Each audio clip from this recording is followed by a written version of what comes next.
каждому цепляться. Ну, то есть, иначе, понятно, их можно понять. Они просто будут думать, если мы ничего не будем делать, нас просто уволят, мы останемся без работы. И с этой точки зрения, конечно, их поведение было оправдано. Поэтому нам в этом плане нужно тоже людям давать правильные установки, что мы там, неважно, какого уровня достатка, социального положения человек, в целом должны научиться немножко по-другому друг к другу относиться. И, кстати, один из секретов вот южнокорейского экономического чуда, я сам полгода жил в Корее, общался очень много с их пожилыми людьми, с молодежью. Они говорят, что они в какой-то момент поняли, что каждый кореец должен научиться помогать другому корейцу. Вот до вас на дороге остановил дорожный полицейский, он должен попытаться войти в ваше положение. Почему вы нарушили скорость? Почему? И попытаться как можно мягче к вам отнестись. То же самое относится к чиновнику. Когда вы к нему пришли с просьбой, он должен максимально попытаться влезть в вашу шкуру и понять, почему же вы пришли к нему с этой просьбой. Ну, это касается всего, то есть в целом, и в том числе уровня доверия. Вот на этом мое выступление все. На самом деле нам еще предстоит очень много работы, чтобы понять, работает эта гипотеза вообще или не работает.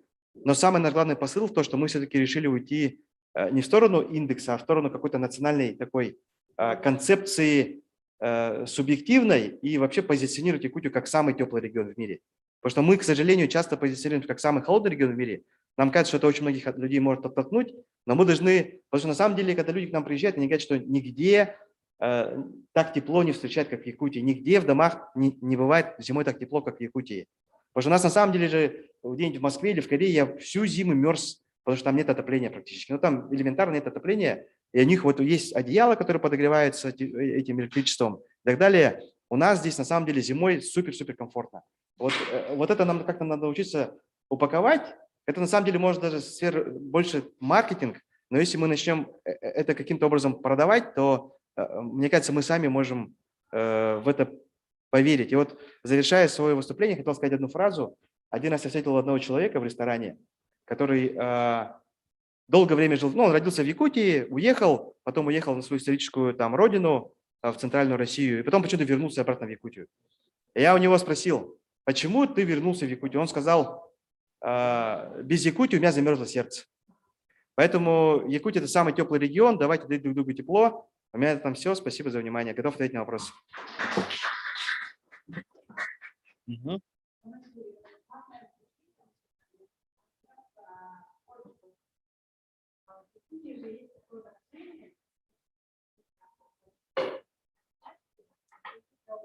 Угу.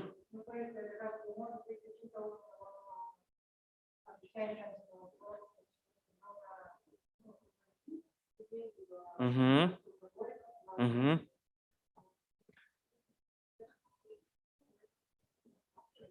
Да, кстати, я сегодня проснулся, как обычно, все зашел в Инстаграм, утро начинается же не с кофе, и моя одноклассница разместила пост как раз-таки вот с этой фразой, что работа – это счастье, вот поэтому действительно это интересная гипотеза. Мы, кстати, вот у нас сидят команда, которая этим занимается, Светлана Сафронова, вот Александр Вензель, Мария Сабаракина, это вот как раз те люди, которые этим проектом заняты, и мы, кстати, это тоже рассмотрим, почему нет, это тоже интересная гипотеза.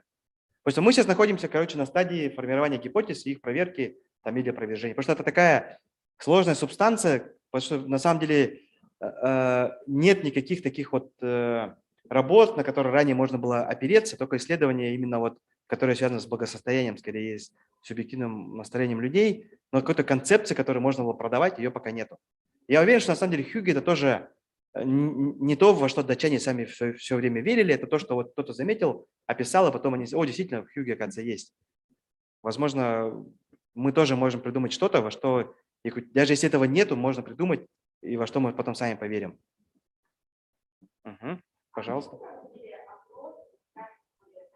Да, вот, да, я попрошу тогда коллег Светлану, Александру на этот вопрос ответить, тогда помочь.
Мгм.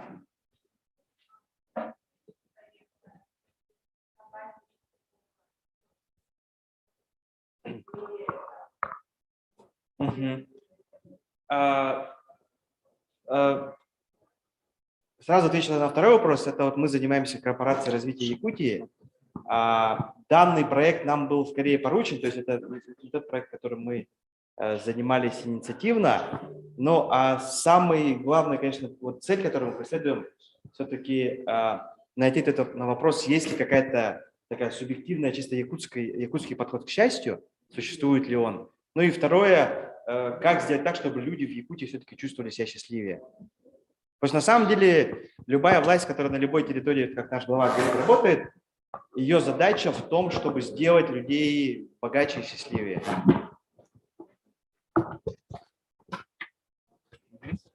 Спасибо. Да, спасибо, Афанасий, большое, да, за выступление. Очень интересная и очень важная тема.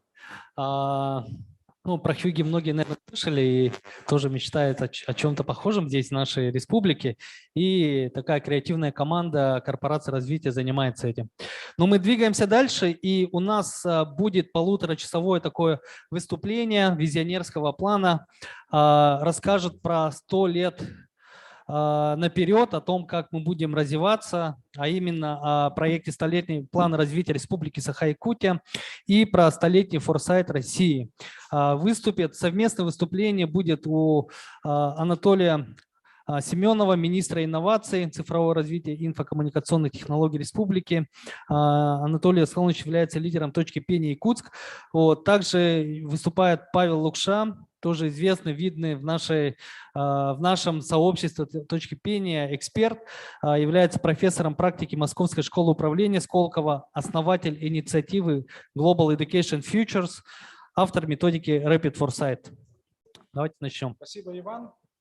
Коллеги, можно чуточку внимания в зале? Фоня, мы так не кричали на твоей лекции про счастье. Вот, делаешь сейчас несчастливыми нас. Павел, доброе утро, Павел, как слышно? Можно Привет, хорошо слышно. Вас слышно хорошо. Да, меня тоже хорошо? Да, хорошо слышно. Можно Павла погромче чуть вывести его?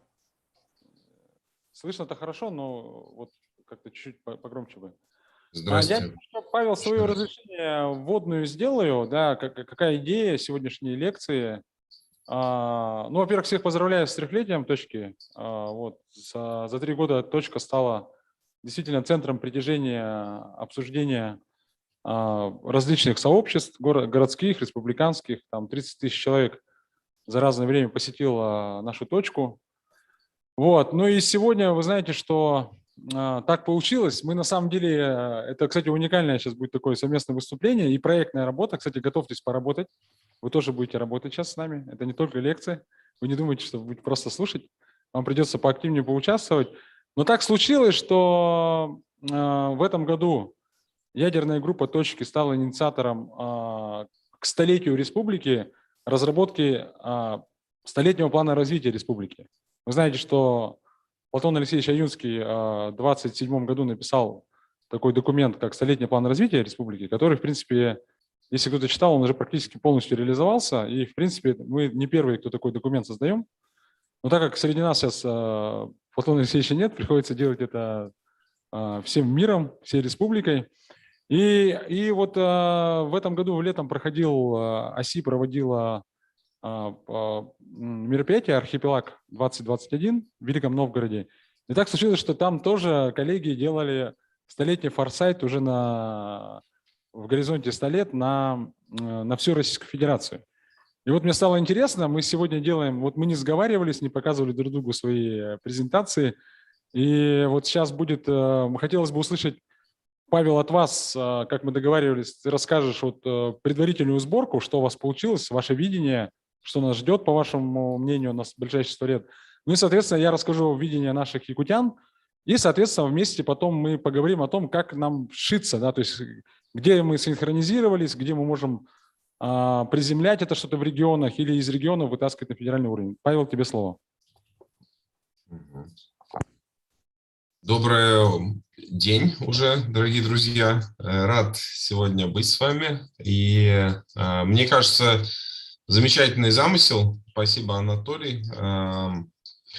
Во-первых, замечательный замысел с точки зрения того, что мы вот делаем эту сшивку, а во-вторых, я считаю, что то, что в республике сейчас проходит этот проект, это, конечно, ну, не только знаково, но и очень важно.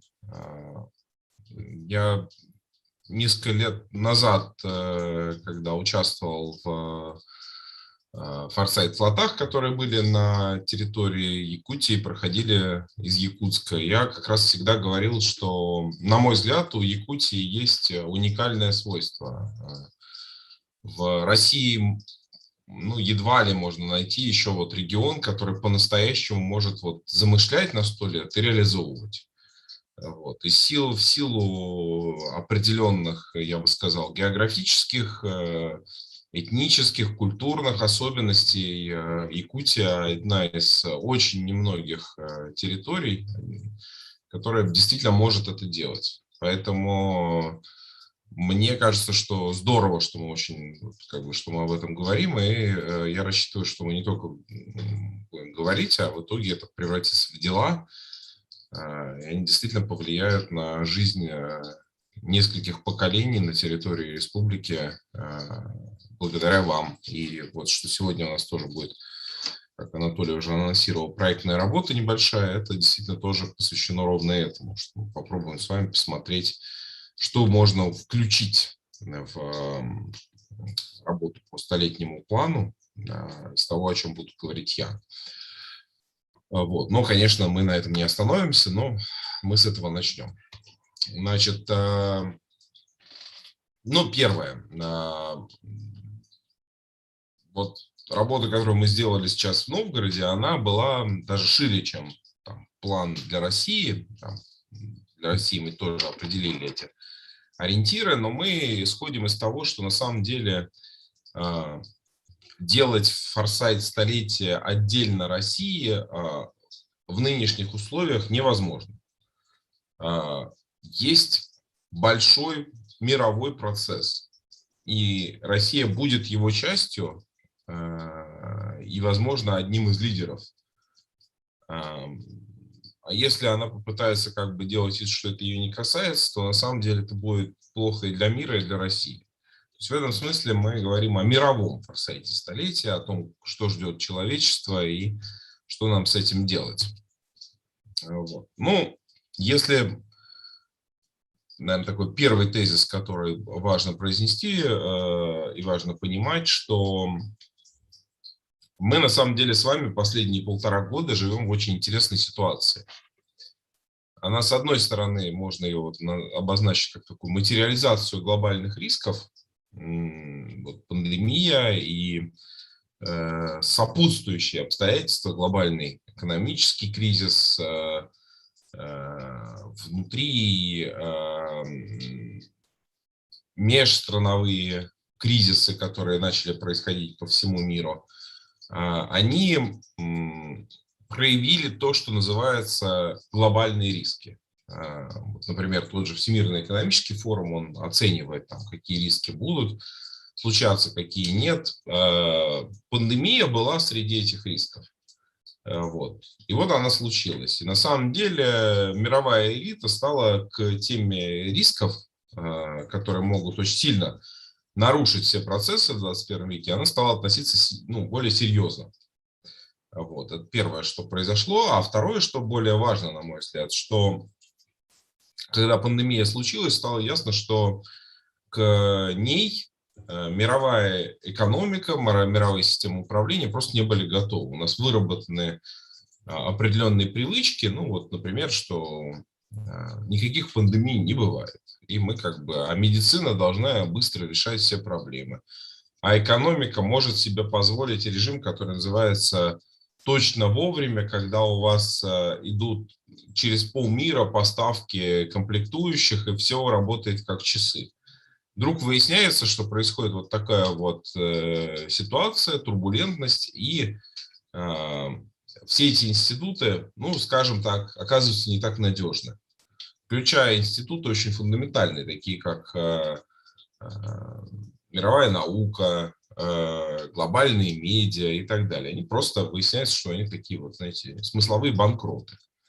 Вот. И это, как мы иногда говорим, открывает перед нами настоящий 21 век. Что это значит? Это значит, что мы входим во время, когда люди будут перепридумывать то, как будет выглядеть жизнь цивилизации.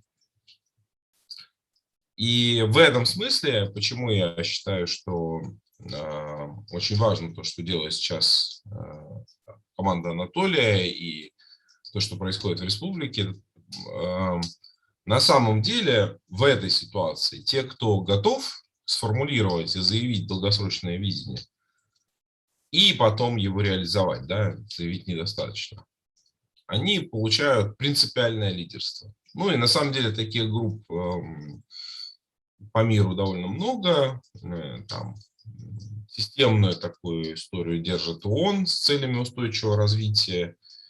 Есть Китай, есть в Америке как бы группы, которые занимаются долгосрочным прогнозированием и проектированием. Есть Япония с проектом «Общество 5.0». И Россия, конечно, если она, как говорится, в эту историю хочет вписываться, должна иметь свою долгосрочную повестку. И регионы, которые внутри России хотят быть лидерами и вести какую-то свою самостоятельную игру, линию, тоже должны иметь такую повестку. Вот. Ну и, собственно говоря, теперь мы уже переходим к тому, как выглядит вот этот вот 21 век впереди. Да? На самом деле, первое, ну, конечно, прогнозировать что-либо на 100 лет невозможно. Почему? Потому что мир стал очень турбулентным, в нем очень много развилок, в нем очень много таких нелинейных процессов, и на самом деле, куда он пойдет, это большой такой открытый вопрос. Поэтому то, о чем мы говорим, это не совсем прогноз, это скорее такое декларация намерения, куда мы хотим идти, и при этом понимаем, что вот важно не вляпаться там вот в такие угрозы, то есть через что нам предстоит пройти или что нам нужно обойти. Ну, первое, вот это риски технологического развития. Значит, почему они важны? Потому что в 19, 20 и 21 веке, значит, технологии были и будут такими драйверами развития мира. Вот. И причем эти технологии становятся все более мощными. То есть мы начинаем управлять, там, например, молекулярными процессами, мы начинаем управлять все больше генетическими, все более точно, там, самими свойствами жизни, по сути, да. Значит, и речь идет там об управлении квантовым уровнем. То есть на самом деле, когда мы залезаем на этот уровень, мы с одной стороны открываем невероятные силы природы, а с другой стороны невероятные угрозы, которые за ними стоят, если мы их будем не по делу использовать. Вот. Поэтому, конечно же, с точки зрения технологического развития, 21 век выглядит очень, ну, я бы сказал, непросто, потому что у нас есть огромное количество технологий, которые выглядят, ну, скажем так, являются летальными. Да. Раньше их контролировало небольшое количество государств, как с термоядерной войной, термоядерным оружием. А сейчас, например, там вот та же история про вирусы, бактерии.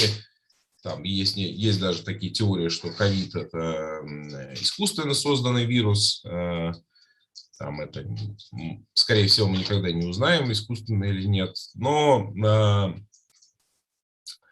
в любом случае, почему там такие опасения есть? Да потому что, на самом деле, производство биологического оружия становится доступно даже небольшим террористическим группам. Там, сейчас, чтобы сделать лабораторию такого биохакинга, можно это сделать за $100 000. То есть, это, в принципе, там какой-нибудь исламское государство, ИГИЛ, там захочет, значит, сейчас атаковать весь мир бактериальным оружием, это уже возможно. А на горизонте там 50-100 лет это станет еще более возможно. Вот. В этом смысле вот эти экзистенциальные или там смертельные угрозы технологической цивилизации, они будут расти. Вот. Но есть и другая угроза, это угроза таких вот технологических тупиков. Я не знаю, может быть, некоторые смотрели фильм «Идиократия», например, про то, как, значит, люди отупели в связи с тем, что, значит, им не нужно было думать. Ну вот, на самом деле, мы сейчас входим в такой, есть одна из опасностей, что мы войдем в мир, в котором технологии будут умнеть. Чем более умными будут они, тем более тупыми каждое следующее поколение может себе позволить быть. И в какой-то момент мы просто потеряем интерес и способность к дальнейшему развитию и способность вообще развиваться. Но это, конечно, как бы, ну, может быть, там какая-то искусственный интеллект там дальше будет сам по своей логике развиваться, но с точки зрения человечества это такой тупик. Вот. Поэтому вот такого рода вещи мы должны, конечно, и стараться избежать. Вот. Второе – это общество. Я не буду уже так подробно, наверное, рассказывать, значит, тут много, на самом деле, разных вопросов. Их с точки зрения общественной динамики огромное количество, они все потенциально несут такой заряд способности нашу цивилизацию разрушить просто изнутри, разорвать ее противоречиями. Люди не захотят сотрудничать вместе, не захотят жить вместе, начнутся революции, гражданские войны. Этого сценария мы тоже не можем как бы игнорировать. И он, например, связан с тем, что мировая капиталистическая система, в которой мы сейчас по факту все оказались, то есть уже там социализм особо никто не строит, даже Китай, вот она колоссальное неравенство порождает. Такого неравенства человечество не знало на протяжении всей своей истории. Ну, может быть, за исключением там позднего 19 века как раз начались вот эти вот социалистические революции. Вот сейчас такой же уровень. То есть, когда малая доля вот этого глобального значит, населения имеет контроль практически за всем его богатством. И вот большинству принадлежит там просто небольшая доля, да, там в оценках там меньше четверти принадлежит там 90 с лишним процентов населения. Да. Значит, это одна проблема. Вторая проблема – это то, что, значит, при этом всем еще, значит, общество вроде бы интернет должен был помочь нам договариваться лучше между собой, слышать друг друга, но привел к другому совершенно, что люди стали группироваться в маленькие группы, находить таких единомышленников, всех остальных игнорировать. И смысловое поле, значит, просто начинает распадаться. И мы видим, что авторитет там, правительств, медиа и так далее в 21 веке там все ниже, ниже, ниже, и люди сидят по небольшим группам. Это значит, что мы не можем договориться там, о глобальных проблемах, об общих действиях, об общей политике и так далее. То есть это серьезная угроза тому, что наше общество просто изнутри коллапсирует. Не только в нашей стране, а во всем мире. Вот, как бы, такая угроза, она очень системная. Вот. Ну а самое важное, на самом деле, это, конечно, вопрос о том, что называется экология. Вот, системно, на самом деле, это можно увидеть через исследования, которые делает Стокгольмский институт устойчивого развития, такую схему, которая называется «Планетарные границы». Они попробовали описать вот множество направлений, по которым человек воздействует на планету негативно, и где мы сами не способны или не способны мы к последствиям своего воздействия приспособиться. Да? То есть, если вот мы меняем климат, насколько мы успеем, значит, адаптироваться, если у нас такой потенциал. Если мы меняем, не знаю, там, например, кислотность океанов, воды, да, насколько мы успеем к этому приспособиться. На самом деле все эти границы между собой еще связаны, там, климатические изменения, накопление, например, там, азота, там, окислов азота в почве, в в воздухе и так далее, они влияют, например, на климатические изменения, в свою очередь, и на то, что происходит с почвой. Но что здесь важно? Важно то, что по очень многим, там, по большей части вот этих процессов мы действительно очень сильно нарушаем как бы динамику в отношении с планетой. Если мы, значит, как бы не изменим наши процессы, и они касаются не столько, вот там все говорят про климат, я сейчас тоже про него скажу, но есть более фундаментальные вещи, вот, в частности, это разрушение биосферы, то есть живых систем. Что вот если мы не остановим свои процессы, если мы не изменим их, то у нас есть очень небольшое время, у нас на самом деле есть там 1-2 поколения, когда мы можем поменять ситуацию, или мы фактически войдем в динамику самоуничтожения. То есть на самом деле 21 век наша цивилизация с высокой вероятностью не переживет, вот если мы серьезно относимся к этой картинке. А к ней очень многие сейчас относятся серьезно. Ну и на это еще накладывается история про климат, которую вы все слышали. Ну и многие говорят, ну и в принципе и хорошо, понятно, Якутия, у нее евразийский полюс холода, потеплеет там, ну вот как Сергей Зимов говорит, который живет тоже на территории Якутии, он говорит, ну потеплеет там на градусов 15, на Якутам будет только хорошо. Вот. Ну, возможно, но есть много там, я бы сказал, но, вот таких серьезных.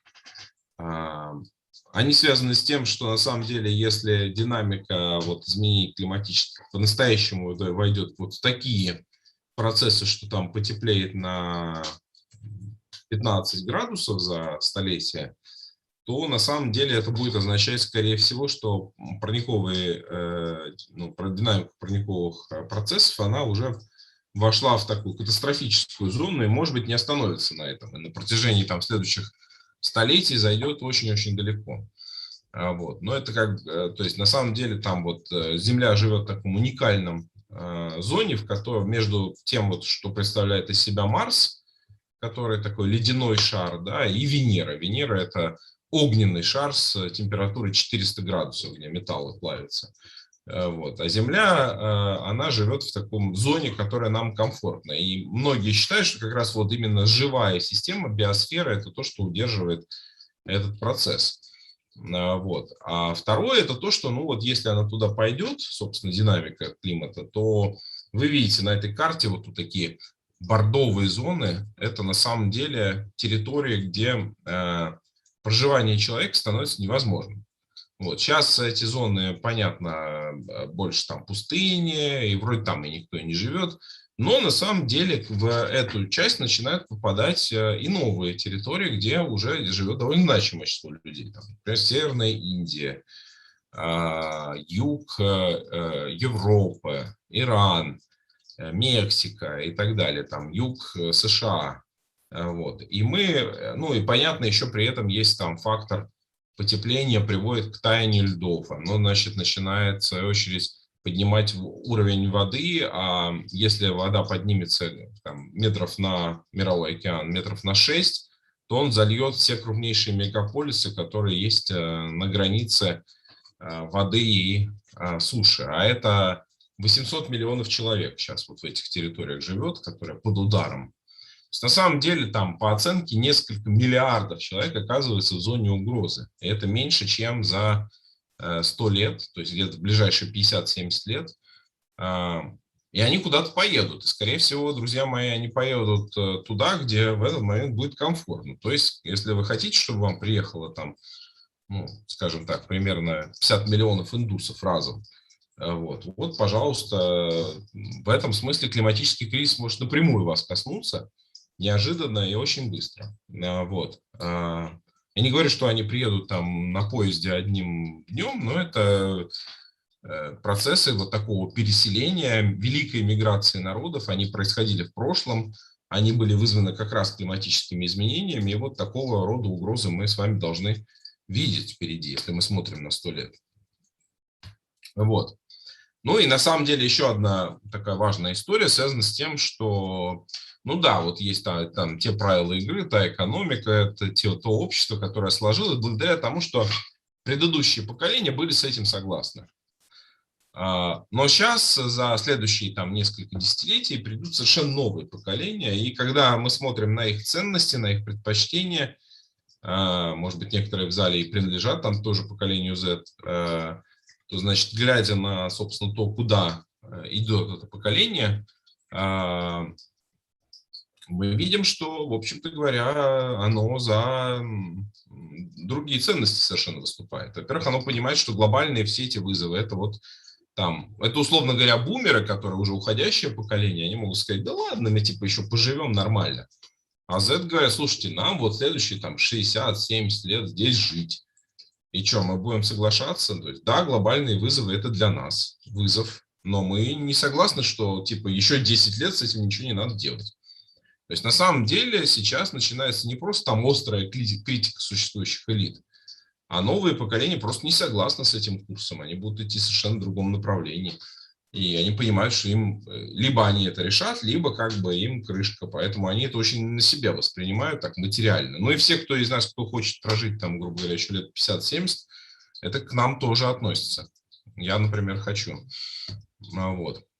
Поэтому вот у нас, когда мы смотрим на карту того, что у нас получилось там на форсайте, мы вот увидели такое, знаете, такое множество воронок, угроз, которые могут нас затянуть в этом дальнем горизонте. Это вот такая карта в развертке нескольких секторов. Да, вот, что может происходить с планетой, что может происходить с технологиями, что может происходить с обществом.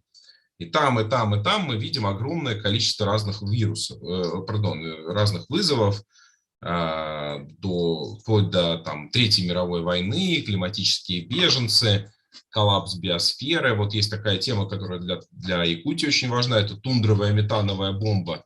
Это если дальнейшее потепление климата начнет размораживать тундру, мерзлота начнет стремительно таять. Сейчас пока все хорошо, есть запас прочности, но на самом деле он, в общем-то говоря, не от Якутии зависит, он зависит от всего мира. И если вдруг мир все-таки пойдет по пути, значит, где потепление будет серьезным, то начнет размораживаться мерзлота и начнет выделяться метан, который в ней содержится, а он еще больше будет ускорять значит, вот эти парниковые эффекты, потому что он гораздо мощнее углекислого газа.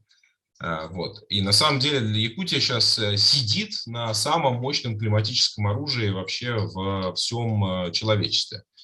Вот, это нужно понимать. И на самом деле это в чем-то переговорная позиция, коллеги, потому что значит, вот разные процессы по защите мерзлоты, в них заинтересовано все человечество сейчас. Вот есть, чтобы мерзлоту не размораживать, чтобы она сохранилась. Вот, то есть вы, может быть, могли думать, что это такая проблема для вас все время была, а сейчас выясняется, что это актив, реально, что вот давайте спасем мерзлоту, или вам будет плохо, дорогие друзья. Ну, то есть такое немножко стратегия Северной Кореи, но с другой стороны это реальный актив для переговоров и включения всех в партнерство.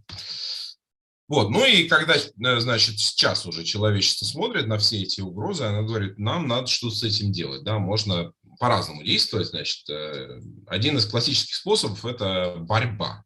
Вот, давайте придумаем технологии, все эти проблемы подавим и как бы пройдем через угрозы. Не всегда это работает, потому что угрозы могут быть очень комплексные, есть так называемые злые проблемы, их нельзя решить одним простым средством, они требуют очень комплексных и долгосрочных решений. Поэтому есть там другой путь – это адаптация. Адаптация означает, что мы будем скорее учиться с ними жить. Вот, то есть мы будем менять культуру, цивилизацию, но это тоже на самом деле не всегда работает. Вот. И есть третий путь, он на самом деле самый сложный и при этом самый, наверное, правильный. Это вот трансформировать и себя, и мир таким образом, чтобы предотвратить фактически саму возможность появления таких угроз. Ну, например, Третью мировую войну невозможно выиграть, скорее всего, потому что если ведущие ядерные державы схлестнутся в настоящем конфликте, они уничтожат все и себя, и мир вокруг. Поэтому лучший способ по отношению к Третьей мировой войне – это сделать так, чтобы ее не было. Вот. Чтобы вместо этого мы вошли в период такого долгого мира, которого потенциально вообще, ну, как, грубо говоря, войн вообще бы не было после этого, да? Как туда перейти, пока никто не знает, потому что на самом деле человечество все проблемы свои, вот когда у него такие кризисы случалось, обязательно случалась какая-нибудь большая война, люди друг друга начинали гасить, и потом побеждала одна из парадигм, и она, собственно, была ведущей. Но мы вошли в мир, где уже выиграть в войне невозможно, а значит, нужно придумать что-то другое. Вот. Ну и большинство таких проблем, они как бы, например, технологическое развитие мы не можем остановить. У нас слишком много на планете, нам нужно развиваться, чтобы сохранить эту сложную цивилизацию. Извините. Но и продолжать по-прежнему мы не можем. Ну и поэтому, собственно говоря, возникает идея, что нам нужно фактически изменить уклад жизни нашего общества. Нам нужно создать такую новую парадигму существования, которая сможет быть, ну, ответит на эти вызовы. То есть она сможет быть природосообразной, да, то есть вот так, похожей на то, что нужно самой жизни, восстановительной, то есть там возобновляемая энергия, автономная система производства еды, устойчивая система транспорта, позволяющие, собственно, обмены, коммуникации, поддерживающие вот это устойчивое развитие и восстановление природы, и дружественность планеты и решения в экономике. И вот на самом деле следующие десятилетия будут посвящены тому, что этот новый уклад будет рождаться на наших глазах. Вот когда он будет рождаться, на самом деле, он, конечно, пойдет непростыми путями, скорее всего, как правило, такие уклады, когда они разворачиваются, они проходят такой период революции, войн, социальных катастроф. В нашем случае, как я сказал, очень важно, чтобы вот мы не попали в Третья мировая война в середине 21 века, как раз приходится на эту период. Вот, что мы прошли его все-таки более дружественно. И именно поэтому вот мы как бы говорим как. Вот, да если мы сейчас сумеем увидеть, что такое этот уклад за барьером вот этих кризисов, катастроф и так далее, мы можем начать действовать в сторону того будущего, которое нас вдохновляет. И тогда мы действительно можем перейти в другой мир. И для этого есть много там всяких решений, подходов, которые и в нашем государстве будут реализовываться, и в отдельных регионах, и в мире в целом. Вот мир в целом, он будет, скорее всего, тоже там, такие ведущие аналитики, стратегии смотрят на ситуацию, видят то же самое. И, скорее всего, в этом смысле снаружи нас будут принуждать к этой трансформации. Причем не на наших условиях, да, то есть не на условиях, которые формулирует Россия или отдельные ее регионы, а на условиях, которые где-то еще сформулированы. Вот, например, почему сейчас заговорили вдруг о климате? Не говорили в России о климате, вдруг заговорили. Потому что нас принудили об этом говорить. Ввели климатический налог карбоновый на экспорт российских товаров, которые были в основном там сталь и прочее, значит. И сейчас придется платить огромные штрафы, потому что Россия не занималась вопросами климата, ее вынуждают. И умные элиты, по большому счету, в такой ситуации должны сказать: хорошо, а как мы можем к этому подойти, так сказать, проактивно? Как мы можем, например, вот повестку энергоперехода, он все равно будет. Как мы можем перейти к новой парадигме энергии, там, углеродно-нейтральной и так далее, на своих условиях? Ну, например, вот сейчас большая развилка – это атомная энергетика. Часть стран считает, что атомная энергетика – это зеленая энергия, а часть считает, что она экологически вредная. И, например, на уровне Европейского Союза там страны типа Германии, еще нескольких там написали большое письмо, что давайте, значит, не будем развивать атомную энергию, она вредна. Вот это их позиция. Если такая позиция победит, то мощнейший сектор нашей экономики просто окажется неудел, что называется. Мы можем говорить, что у нас реакторы на быстрых нейтронах самые, значит, безопасные в мире, но по факту никто не будет их покупать. Вот. Это вот развилки, которые на самом деле нам предстоит пройти, а мировая экономика, мировая регуляторика и так далее будут двигать нас в сторону того, что мы должны договориться друг с другом, и, значит, что вот приоритет определенной такой трансформации в сторону дружественности к планете. Вот. И то, к чему нас тоже, скорее всего, будет принуждать, но это и хорошо для нас. Это то, что называется регенеративная экономика. Я уже про это говорил, немножко так вот сказал. что это значит? Это значит, что мы учимся жить, используя технологии, которые дружественны к планете. То есть не разрушают ее, а технологии индустрии 19-20 века, она недружественна к планете, ее разрушала. Вот нам надо научиться жить по-другому, чтобы все наши технологии были природосообразны. Использовали как можно больше биотехнологий.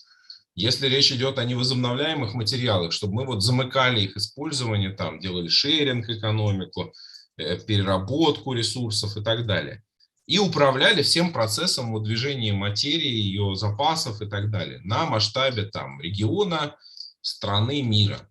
Вот. И это, по сути дела, такой очень системный сдвиг. Он еще предполагает много всего, там, новые финансы, финансовые инновации и так далее, система управления цифровые, отслеживание всех ресурсов.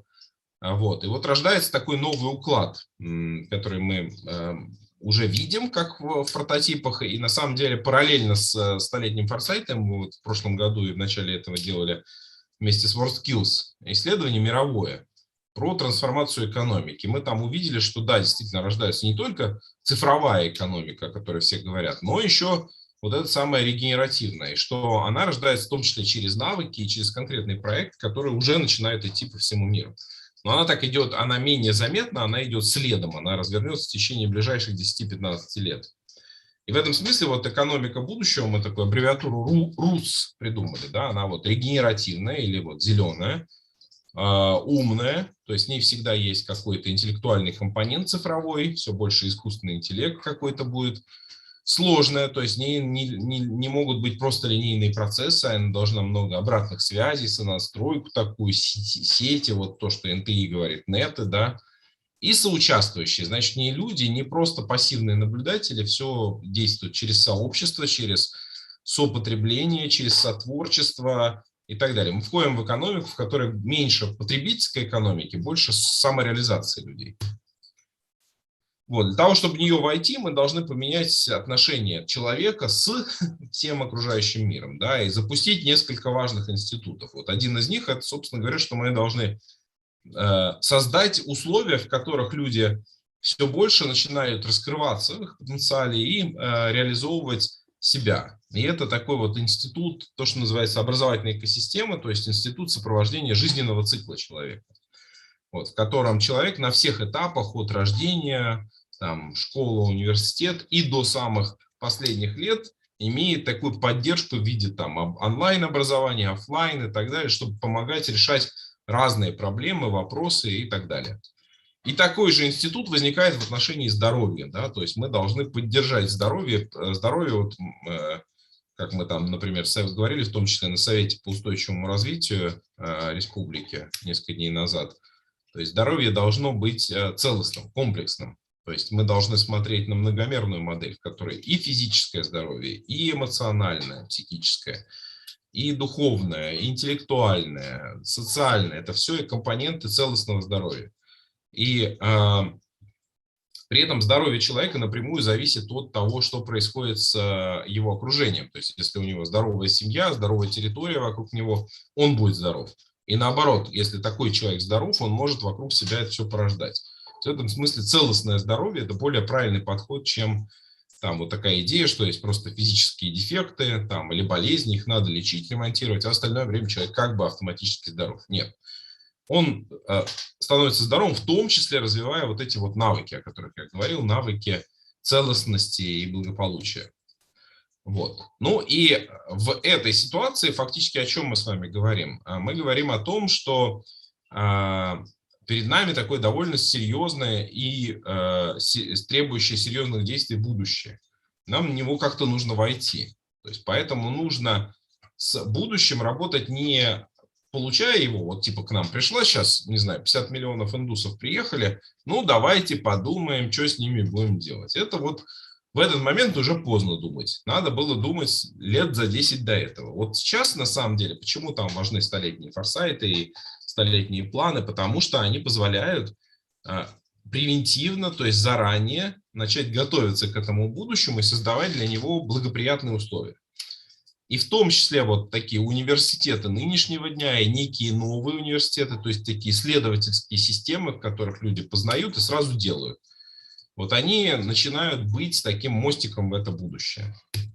А потом у нас, собственно, рождается то, что можно назвать вот планетоцентричная цивилизация, в которой мы слышим, чувствуем планету, и культура жителя Земли. То есть, на самом деле, способность договариваться с этой планетой, с живым миром, слышать друг друга, как это было на самом деле в древности. То есть в древности люди как раз могли понимать, что, в чем нуждается природа, и как бы реагировать на эти запросы. И уже завершая, я хотел бы обозначить такие важные для именно России ставки, ну, то есть некие направления, в которых мы считаем, будет нужно действовать в стране. И в этом смысле это такой мой пас сейчас Анатолию про то, где, на взгляд столетнего форсайта, нужно будет делать самые важные решения. Значит, их 10. Сейчас вот я покажу первый слайд, потом второй. Значит, первый слайд, он больше про экологию и технологии. Ну, я уже сказал, что вот с каскадом мировых катастроф, ну, в том числе климатических, значит, экологических различных и социальных, надо работать заранее. То есть в этом смысле должны мы заранее продумать, что с этим делать, какие у нас опережающие решения, как мы будем адаптироваться к таким сценариям, другим. То есть на самом деле глядеть на мировые проблемы как на свои собственные. Энергопереход, который будет неизбежно. Вот если Россия, значит, не будет принимать свою собственную как бы повестку, она будет жить в чужой повестке. Что, собственно, уже происходит с этим карбоновым налогом. Значит, нам его навязали, мы с ним теперь должны жить. Нет, мы можем по-другому. И вот, например, там идея карбоновых полигонов, то есть восстановление природных экосистем, и показать, что они на самом деле могут служить миру. И в том числе, например, вот часть этих карбоновых полигонов может быть в Якутии, по сохранению тундры и даже, может быть, ее умощнению до таких степей, вот, это вот часть решения. Но это самостоятельно выработанный какой-то ответ. Значит, природный капитал – это что значит? Это значит, что на самом деле наша страна обладает одним из самых мощных запасов вот такой сложной природной системы, ну, разных систем, экологических и так далее. И это на самом деле, ну, не просто капитал, который мы должны вывозить, там, экспортировать и так далее. Нет, это богатство, которое мы должны сохранять. И в 21 веке сейчас будут придумывать модели, как, ну, грубо говоря, платить за то, что кто-то не разрушает природу, а ее просто сохраняет. Вот. И нужно здесь превентивно тоже придумывать, смотреть, как, собственно, учитывать это богатство, как можно поддерживать тех, кто его сохраняет и так далее. То есть, чтобы, например, там тайгу не рубили, или как сделать так, чтобы леса меньше горели, да, то есть вот этот вопрос, там, что по этому поводу нужно делать с точки зрения их такого долгосрочного развития. Вот.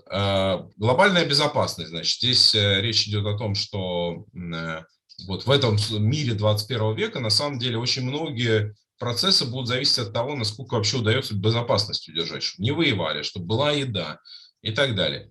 Вот Россия может, например, быть поставщиком продовольственной безопасности для всего мира. Может быть экономической, коммуникативной, транспортной безопасности. Там Северный морской путь точно будет развиваться, потому что нужны альтернативные транспортные коридоры. Коммуникативный путь, там, вот так называемый евразийский квантовый путь, тоже будет развиваться, потому что нужны альтернативные каналы коммуникации, надежные. Вот. Ну и вот умение создавать такие системы, которые, с одной стороны, человеческие, биологические, технологические, антропобиотехноценозы, такое сложное слово, значит, непонятно, как называть, но вот те системы, в которых, значит, одновременно человек, технология и живые системы нечеловеческие работают как целое, это вот следующая задача. И на самом деле именно вот на, например, условиях крайнего севера можно отрабатывать, как такие системы могут работать. Вот. Ну и гуманитарные ставки, то есть такие ориентированные на человека, это, значит, уже понятно, мы говорили, культура здоровья и здоровые города, потому что наши поселения сейчас не здоровые, а нужно сделать так, чтобы вот человек в нем находился, у него здоровье прирастало. Вот в Москве я нахожусь, сейчас понимаю, что это антиздоровый город. Образовательные экосистемы, про которые мы сказали, значит, и вот 3 еще пункта, это прототипы забарьерной цивилизации. На самом деле, вот там мы говорили, что даже те же улусы, например, могут быть, ну, как бы сейчас мы смотрим на них как такие места прошлого, А что, если кто-то из них вот именно пробует вот в логике там 21 века создать такой улус будущего, да, и мы учимся, вот что такое автономное, поддерживающая природу, новые технологии, которые там при этом он полностью включен в эту глобальную цивилизацию, но люди живут и комфортно, и при этом не разрушая природу. Вот это как бы можно делать как раз на масштабе малых поселений. Вот, и делать их такими полигонами практик будущего. Культурные коды для культуры жителей Земли. Вот я тоже считаю, что на самом деле здесь уникальный такой, может быть, вклад даже Якутии в то, что традиции Якутии, мифология, мышление, оно природосообразно. И на самом деле и в России есть много таких регионов, традиций, которые позволяют нащупать, как вообще может человечество жить на планете, в мире, в сотрудничестве и в долгосрочном мышлении, и что это за культурные коды, которые вот позволят, значит, нам в этом реальности жить. Ну и последнее – это многоуровневый стратегический диалог, то есть на самом деле та вещь, которая как раз столетним планом реализуется, на мой взгляд, она должна стать новой практикой для страны, потому что у нас огромная страна, сложная очень, многоукладная, многоэтническая там и так далее. Ей невозможно управлять по образцам такого, знаете, позднего 19 века. Мы должны построить современные практики именно управления, которое может работать с будущим. А для этого нужно его будущее вместе обсуждать, вырабатывать решения и превращать в действие. Спасибо большое. Я передаю теперь слово Анатолию. Спасибо, Павел. Давайте поаплодируем Павлу. Это на самом деле, конечно, на неподготовленную публику такие вещи слушать, наверное, даже сложновато, но у нас тут большинство людей, которые здесь сидят, участвовали в форсайтах, поэтому… Я верю в нашу публику, Анатолий. Да. Вот, ну просто сначала радовались, потом сгрустнули. То есть, когда заглядываешь в будущее, это же такая штука, как путешествие, да? То есть там ядерная война и прочее, там захват искусственного интеллекта. Не очень весело, я согласен, да.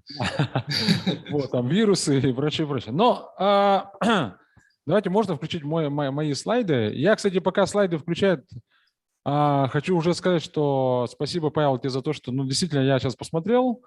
Очень многое, я сразу забегая вперед, хочу сказать, что уже многое откликнулось у меня в душе, внутри, потому что те инсайты, которые вы пришли, мы тоже приходили, и, соответственно, ну, это, видать, одинаково. Мы живем, в принципе, в одно время, в одном информационном пространстве, и мы, в принципе, думаем-то одинаково.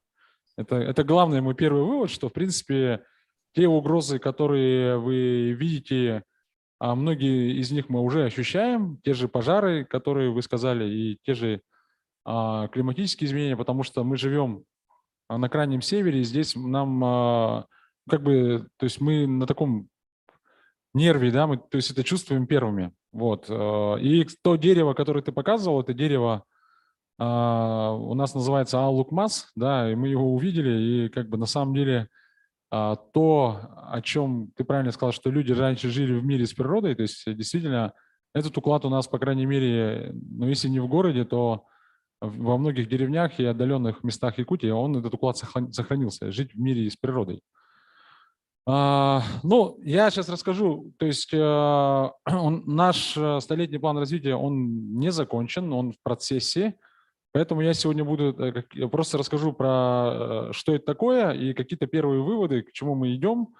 Но конец, наверное, сам документ мы, наверное, увидим в первом квартале 2022 года, как раз к столетию республики, который мы будем праздновать вот в следующем году. Ну, как я начал говорить, почему мы вообще к этому пришли. Мы вот начали это движение еще зимой, обсуждали в ядерной группой точки кипения, а как же, с чем мы будем встречать столетие республики, которое будет праздновать республика в следующем году.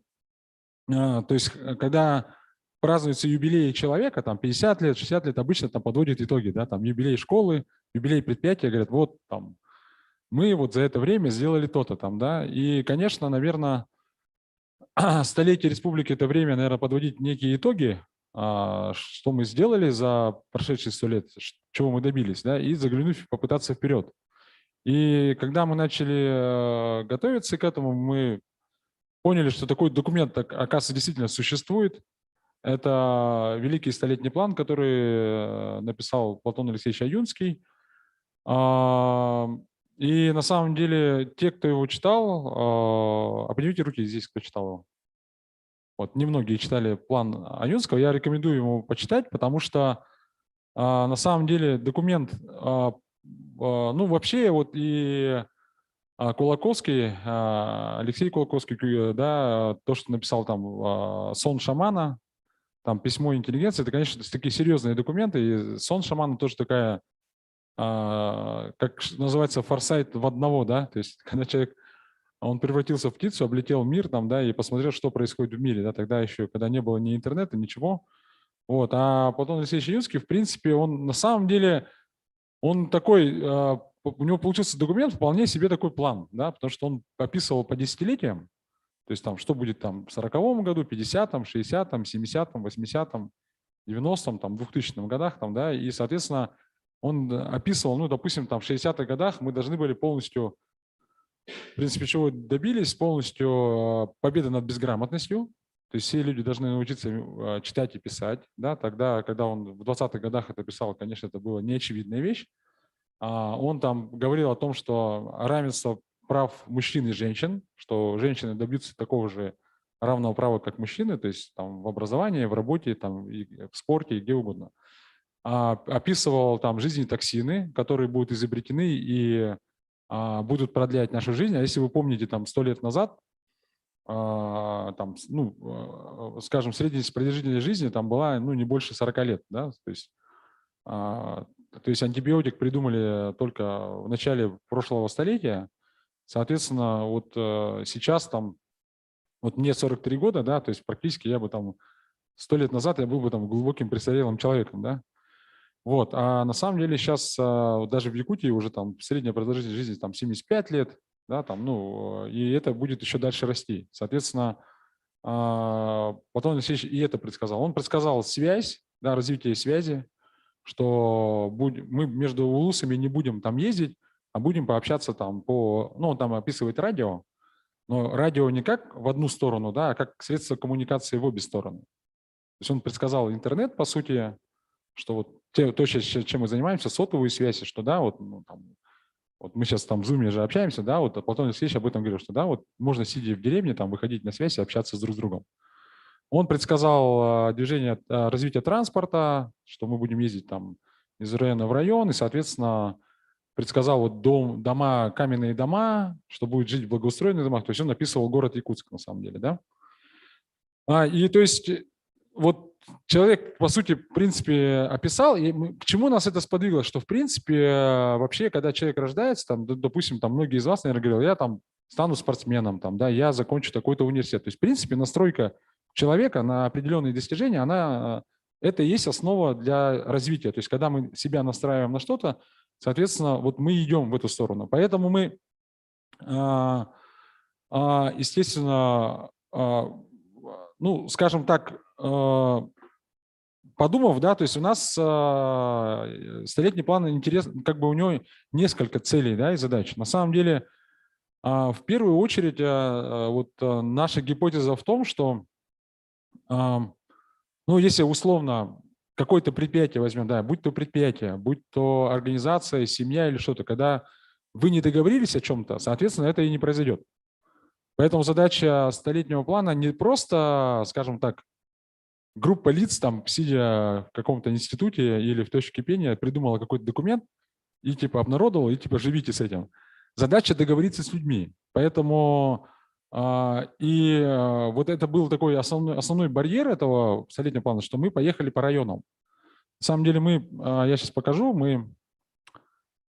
то есть мы сформировали команду из 100 модераторов, вот, соответственно, вот институты развития, то есть это и Высшая школа инновационного менеджмента, корпорация развития, в общем, Ассоциация молодых экономистов, Технопарк, Индустрия будущего, то есть Центр обязательной профессиональной подготовки. Вот вместе с Денисом Коричиным Технопарк стал такой организационный штаб, Вот. И мы, соответственно, обучили команду из 100 модераторов. Это такие двухдневные сессии в районах. То есть мы уже их провели 23 сессии. То есть мы выезжаем в район. И почему делали двухдневные? Ну, вообще, наши вот форсайты, Павел в курсе, мы проводили там 3-дневные обычно. Но 3 дня очень, как бы, временной ресурс сейчас очень дорогой. Но двухдневный нужен, потому что, чтобы это не было вот так вот с кондачка. То есть ты прилетел, потому что Сахалар мы не так быстро, как бы, в смысле, осваиваем что-то, нам нужно время, как говорится, переспать с этой мыслью. Да? Поэтому у нас на самом деле трансформация команд, которая была, она происходила вот такая. То есть сначала какое-то отторжение, потом какое-то восприятие, да, то есть осознание, и потом уже восприятие процесса и участие в нем на второй день. То есть люди раскрывались там к концу 2-го дня, на самом деле, да, и начинали со словами, а что так можно было, начинают там фантазировать, предлагать различные классные идеи. И, кстати, я сразу хочу сказать, что огромные энергии заряжались в том числе и мы, да, потому что это же не отчет правительства, да, там, то есть когда приезжает министр и, соответственно, рассказывают, как в стране стало хорошо и уезжает, как бы, да, а в то, что мы действительно, задача не выступать, а выслушать население. И вот это, кстати, самый же лучший собеседник – это то. Не тот, кто хорошо рассказывает, а тот, кто умеет слушать, правильно, да?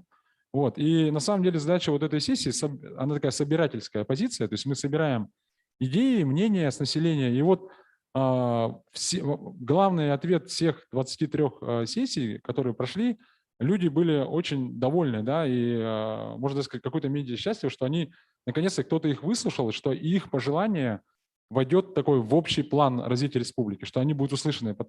И это очень важно, потому что наша, наверное, задача, мы, понятно, должны закончить в остальных районах, да, и, конечно, мы создали сейчас сайт столетнего плана, мы сейчас будем обнародовать все предложения, и будет еще, наверное, цифровое обсуждение этого плана. То есть задача максимальное количество вовлечь в этот процесс, да, людей. То есть, да. Вот. И, конечно, из-за ковида у нас… И почему мы делали его не в цифровом варианте? Потому что все-таки хочется делать вживую, потому что все-таки вот в цифровом как бы формате не все так откровенно высказывают и свои идеи, то есть некая есть замкнутость, да, то есть там фильтрация, редактура, а тут как бы разные мнения звучали, и мы все это собираем. На самом деле это очень полезно. И, конечно, группы были от 20 до 50 человек. Мы старались собирать лидеров общественного мнения. Честно скажу, по-разному тоже получилось, потому что мы тоже, скажем так, такой опыт у нас был первый. Мы очень надеялись на поддержку департамента МСУ, администрации, но для нас был главный инсайт, что когда глава администрации собирает, это на самом деле не очень правильно, потому что глава администрации собирает как бы удобных людей, да, там свой вкус некий, да, и, соответственно, получается некое однобокое видение, но тем не менее все равно приходили люди, которые узнавали об этом через Инстаграм, да, через соцсети, и все-таки так или иначе есть ростки, скажем так, того, что, ну, как бы, скажем так, различного мнения, да, нам получилось собрать. Ну, конечно, в отличие вот от глобального форсайта, который Павел провел, да, у нас он такой получился, знаете, прикладной. Потому что народ у нас живет на земле, и проекты там, ну, были довольно простые, приземленные, но и есть такие совершенно форсайтные вещи. Вот о них я сейчас немножко инсайта расскажу, потому что вы, кстати, первые, кто вообще, кому я рассказываю про некие итоги, первые итоги форсайта, потому что даже группы, которые ездили, а у нас 100 человек, представьте, мы ездили в северные районы, да, то есть там ездили в Батагай, там летали в разные северные районы, в Аймикон ездили, там вот в Амгинский район, и вот везде, то есть группа видит только часть районов, а общее видение сборка только у нас, как бы, да, вот. Вот это те районы. На самом деле, кстати, еще один такой барьер у нас был. Мы такие, типа, вначале, ну, короче, с мая месяца, типа, 24 мая начнем, 24 июня закончим. Это мне так сейчас смешно вспоминать, что на самом деле это нереально вообще за месяц объездить всю республику, даже если у тебя 100 модераторов, да? Потому что, ну, действительно, сложная логистика транспортная, то есть самолеты. А так как это была общественная инициатива, у нас все ребята, эта работа была неоплачиваемая.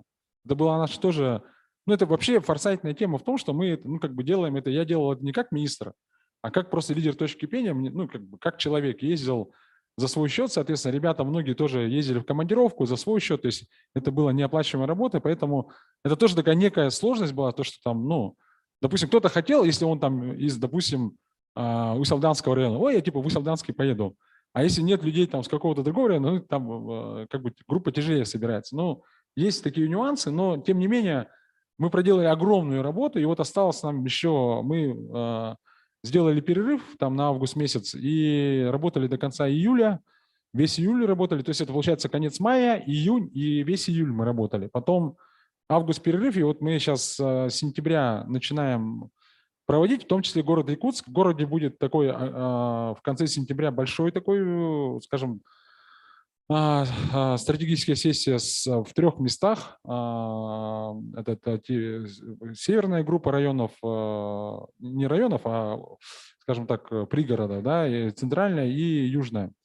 И мы это закончим до конца года, и будет большой сборка стратегической сессии в начале следующего года с приглашением федеральных экспертов для того, чтобы не то, чтобы они сказали, как нам жить, да, а как они будут участвовать вот в реализации этого плана. Да? То есть если там Ростех приедет, там, не знаю, Росатом, не знаю, там другие крупные корпорации, там предприниматели, которые скажут, вот мы готовы в этом поучаствовать. Ну, теперь про инсайты. Сборка еще продолжается. Что интересно, да? Что интересно, у всех, конечно, идет запрос, естественно, на экологию.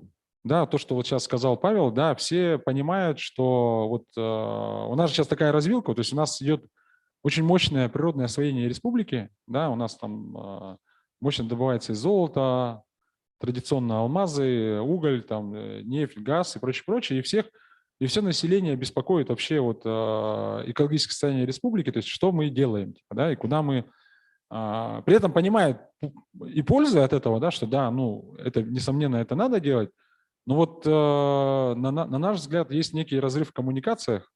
И вот сегодня у нас до обеда шла стратегическая сессия по экологии, мы как раз итоги послушаем, да, и пожары этого года тоже актуализировали эту тему, но в целом идет запрос на экологию, на экологичность, вообще на сохранение экологии, да, и тут, как Павел правильно сказал, это многогранная тема, это начиная от сохранения вечной мерзлоты, есть выступление руководителя Института мерзлотоведения, вот сегодня Иван здесь присутствует, да, о том, и, кстати, довольно дела-то не так уж плохи у нас обстоят, оказывается, в отличие там, по сравнению с другими городами, потому что это изначально как-то старались по науке подходить, но таяние льдов происходит, да, и пожары лесные и прочее, прочее, то есть это все, конечно, людей беспокоит.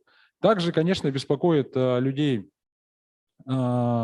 благосостояние и доходы населения, то есть как, за счет какого уклада деревня там, да, или район будет жить, потому что у нас, кстати, еще такой инсайт интересный, да, мы посмотрели вообще Российскую Федерацию, и что если Якутия будет Российской Федерацией в целом, да, вот так ужать ее, то Якутск это как бы Москва, да, то есть, который переманивает кадры, ресурсы людей, там, да, является там столицей финансовой, политической, образовательной, научной, там, да, сейчас частично еще технологической столицей становится, да, и Москва как оттягивает ресурсы человеческие со всей страны, тоже Якутск так, как бы такой, да, и там, допустим, Ленский район, да, это такая типа Ханты-Мансийск, там Тюмень, да, Янао, да, там, где сейчас нефть, газ добывается, и, в принципе, уровень зарплат в Ленском районе как раз самый высокий, да, в Якутии, там, и рядом еще Мирный,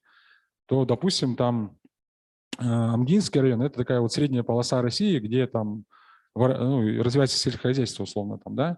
Ну и такая параллель, если идти, в принципе, довольно интересная картина получается. Нам нужно понять, что у нас республика очень разная. И запросы у людей разные, и в Мирном очень интересные там инсайты появились. И, кстати, я хочу сказать, что, наверное, вот одним из следующих итераций, наверное, надо делать шивку по районам, потому что есть там группа районов, там, допустим, промышленных, да, есть там сельскохозяйственных, есть там арктических районов, есть некие общие задачи, там, допустим, очевидно, у Арктики это развитие транспорта. Да, потому что оторванность вот прямая физическая, там нет круглогодичной доступности дорог, да, и как вот развивать транспорт, то есть строить дороги, может быть, развивать малую авиацию, да, и там какие-то тут дирижабли, вот мне Дима тут подсказывает, какие-то беспилотники и прочее, прочее. То есть все равно есть запрос на связанность территории, потому что связанностью, конечно, у нас, вот мы цифровую связанность сделаем, да, мы проложим оптику, дадим цифровое общество, но все равно этого будет недостаточно. Вот, конечно, запросы были на туризм, развитие там других вещей. Вот, кстати, допустим, в Амге очень интересные 2 проекта получилось. Это вот, скажем, такой туристический кластер амгинские деревни, вокруг 14 наследников, они ровно на берегу Амги. Да, с Анеса там начиная, они сказали, вот надо делать как курорты Хангалского, не Хангалского, а как Краснодарского края, да, что вот Покровка там будет заниматься там выпечкой хлеба, там можно там молоть муку, где-то там будут рыбачить, где-то будет делать там, играть в волейбол и прочее, прочее.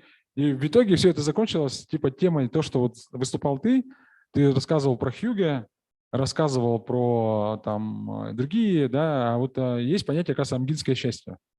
Вот амгинцы вечером там за костром мне рассказывали, что было исследование, что из всех районов самые счастливые люди – это амгинцы, что у них есть там прекрасная река Амга, что у них растет земляника.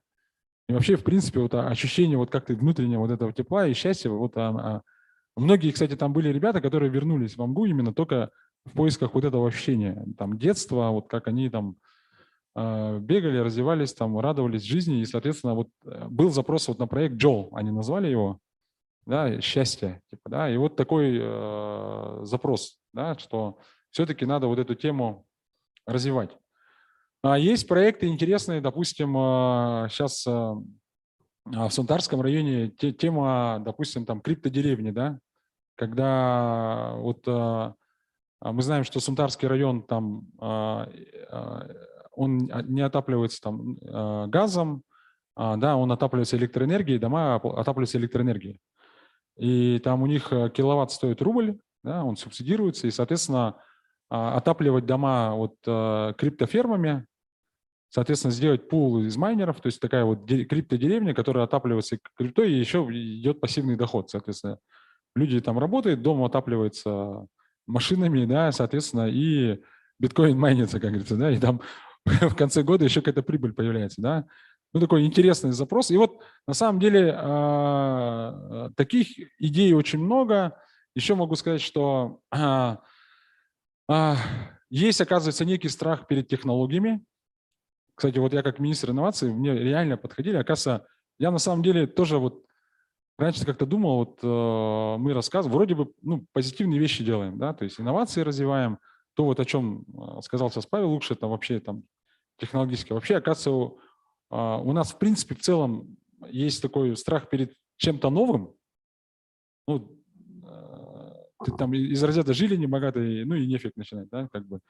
Сидим, нормально все, как бы, да, а на самом деле вот какие-то изменения, оказывается, вызывают страх, особенно у старшего поколения, типа, как будет меняться уклад жизни, да, а как же вот наши традиции, вот то, что вот мы сейчас занимаемся сельскохозяйством, не потеряем ли мы это все?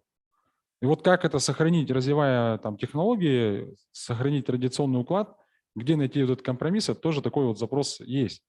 Да, когда мы там в Намском районе придумали там проект типа ферма, да, IT-ферма, которая там, ну, вот как геймификация фермерского хозяйства. Когда люди там выбирают животных, там поросят, что-то там, лошадей, там, коров, там дают имена и там стримят за ними, следят, там их подкармливают, донатят, там, ну и прочее, прочее. Сделать такую игру, как бы, да. Ну, тоже такая просто как идея, но на самом деле от того, что осознание того, что, в принципе, интернет дает некие шансы сразиться на других рынках, появляется это не только угроза, а возможность, понимание у людей есть. Вот, что еще хочу сказать. То есть, ну, смотреть надо про, ну, вот я сказал, здоровье человека, вот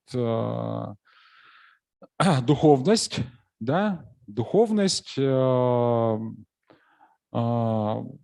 умное село, система сохранения органической пищи, потом Вообще, кстати, хотел сказать, что на сессиях мы говорили о том, кто хозяин земли. И это, вот, кстати, очень мощное такое понимание, что кто хозяин, потому что вначале говорят, вот должен Федерация Российская, потом там правительство Якутии, потом приходим к тому, что на самом деле вот вы хозяева, те люди, которые живут. И от вашей инициативы, от вашего подхода. Вот, кстати, в некоторых районах, я название районов не буду говорить, мы не можем между наследниками договориться. Они говорят открыто, что да, вот мы могли бы один проект сделать, но вот договориться не можем. То есть на самом деле выясняется, что многое тоже зависит от людей, кто живет на местах. И, конечно, вот от этой работы, то есть вообще вот работа столетнего плана, она показала того, что на самом деле надо, наверное, больше, скажем так, коммуницировать, да, и сверять часы, и вот как-то, ну, не знаю, собирать, что ли, то есть какие-то, видеть общие задачи, потому что видим там Вилюйская группа районов, там Колымская группа районов, то есть когда можно вокруг чего-то объединяться и вместе продвигать, а не перетягивать одеяло и не бороться за ресурсы. Ну и, наверное, еще хочу сказать, что да, вот мы сейчас, конечно, вот сейчас, чтобы у нас времени дать возможность вам еще поработать, мы хотели, чтобы вы поработали, да. Еще один такой инсайт, наверное, столетнего плана развития, конечно, вот, наверное, нам нужно, вот особенно институтом развития, вот мы сейчас начали создавать там устные IT-центры, я, знаете, что понял, что вот сейчас, вот ввиду вот этих глобальных трендов, которые произошли во время пандемии, то есть сейчас вот ты сидя, вот у нас есть компания там Фантастик, которая во время создания вот этой игры очень много ребят из деревни работало, да, и сейчас неважно, где ты находишься. И я говорил еще на форсайте там 2017 года, журналу «Если» давал там комментарий, что ветер дует наши паруса, о том, что действительно нам нужно, ну, то есть всех вдохновил, то есть запрос на идеологию, то есть куда двигаемся. И прямо говорит, давайте, да, давайте как-то договоримся, и давайте это сделаем. То есть вот на самом деле мне это было очень классный такой инсайт, что, блин, давайте Ману Гаруха, то есть вот сейчас же я чувствую, вот в IT 10 лет назад, вот Дима, да, все над нами смеялись, какой IT там, да, ну за 10 лет понятно, что и родители проголосовали рублем, да, что 50 частных IT-школ повели детей, да, там стартапов очень много стало, да, и это произошло вот Рубикон. То есть сознание изменилось, что да, люди поверили в IT. Надо также отработать по столетнему плану в том плане, что чтобы люди, вот прикиньте, какой мощный сигнал всему миру, что Республика Саха планирует на 100 лет. То есть мы планируем жить здесь 100 лет. Как минимум вот это принятие этого плана, просто говорю, ребята, вот 100 лет мы здесь будем как минимум жить и развиваться. И мы хотим, чтобы там инфраструктура развивалась, там жизнь развивалась, мы будем технологии развивать. Это же мощный сигнал, потому что все эти рассказы про Дальний Восток, про ток людей, да, это же тоже такие сигналы, там информация проходит там где-то в новостях, столько-то людей уехало там, да. Кстати, в прошлом году Якутия впервые, у нас же был всегда там положительный маленький прирост между рождаемостью и смертностью, да, вот у нас Якутия всегда прирост давала небольшой. В прошлом году людей, приехавших в Якутию, было больше, чем уехало. Это первый год, это 2020 год, такой он войдет в историю, там прибавилось там, на 28 тысяч человек плюсом прибавилось, да. Я думаю, что это те люди, которые во время пандемии решили шторм переждать дома у себя в Якутии, да, там часть студентов вернулась, там, не знаю, люди, которые жили в других странах, вот во время пандемии решили вернуться домой. Но в целом это же тоже интересно. Вот сейчас Павел сказал же, вот там будет жарко, люди будут куда-то переезжать, то есть будут миграционные потоки. Готовы ли мы принимать вот людей, да, и мы встречались, кстати, с Михаилом Ильичем Николаевым, он нас вызвал с Денисом, типа вот его заинтересовала тема столетнего плана, как вы делаете, и вот он какие запросы сделал. У него были запросы, он говорит, там 100 лет назад было, я могу сейчас в цифрах ошибаться, но там больше 10 тысяч населенных пунктов было. После революции, там, после вот коллективизации их стало там меньше. Сейчас у нас 600 населенных пунктов. Да, вот видите, там какое кратное уменьшение населенных пунктов. Он говорит, через 100 лет сколько населенных пунктов в Якутии будет? Я говорю, ну, не знаю, там, я говорю, ну, не знаю, там, 60, ну, судя по тренду, да, ну, то есть было 6600 осталось, там, ну, будет 60. Вот, и он тоже говорит, ну, это же вызов, говорит, для сел, для, ну, как бы для маленьких деревень, вообще для маленьких сел огромный вызов, потому что молодежь уезжает, остается старшее поколение, и в горизонте 100 лет действительно останутся эти села. А с другой стороны, опять пандемия показала, что идет отток обратно людей в деревне, да, что люди в частном доме хотят жить, да, как-то не замыкаться вот в комнатушке, а как-то вот это развивать. Вот, это тоже такой развилка, да. Ну и, конечно, заканчивая свои выступления, хочу сказать, что работа не завершена. Я максимально вот людей, кто видит сейчас меня в интернете, в Zoom, команда, я вижу, там нас смотрит столетнего плана, всем привет. Мы продолжим сейчас свою работу. Я призываю всех присоединиться к этому действию, потому что это должен быть краудсорсинговый проект. То есть в нем должно максимальное количество участвовать людей. Здесь нет никаких границ, здесь нет того, что вот это чей-то документ, который там придумал кто-то, да, это будет наш общий документ, и в этом его, конечно, сложность. До сих пор мы не понимаем, как он будет выглядеть, то есть это будет декларативный формат, манифест, запрос. Понятно, что это не будет четких, как в стратегии 2032, описание там ВРП, но там будут какие-то запросы, допустим, через 100 лет, там средняя продолжительность жизни якутянина будет 100 лет, да? Ну, вот такой запрос. Или, допустим, я внутри республики должен там в течение 2 часов там достигать любой точки в республике, да? Да, и это должно быть доступно мне на тот уровень доходов, который я получаю в тот момент. Ну, вот такие вещи. Или, допустим, там описание там, медицинских сервисов, которые вообще там, ну, по тому времени будут доступны, да? Вот как-то так. Спасибо. Спасибо.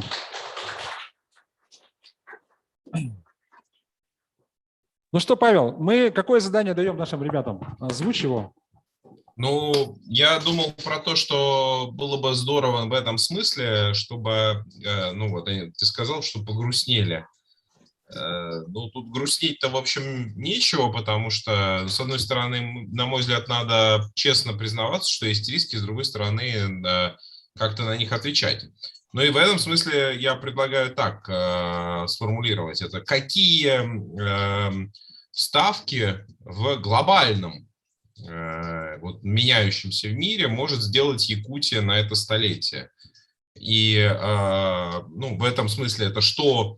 во что может вложиться, то есть где уникальное такое ценностное предложение для всего мира от Якутии, да, потому что понятно, что самим себе там, ну, как бы определять, что хочется, это одно дело, а другое дело, вот как бы, что для мира предложить. И с другой стороны, может быть, как отвечать на те угрозы, которые вот из мира будут приходить. Вот я бы предложил, может быть, об этом поговорить, потому что мне кажется, то есть какие возможности посылы республика может привнести миру, и какие угрозы мы ожидаем, и как мы будем справляться с ними, правильно? Да.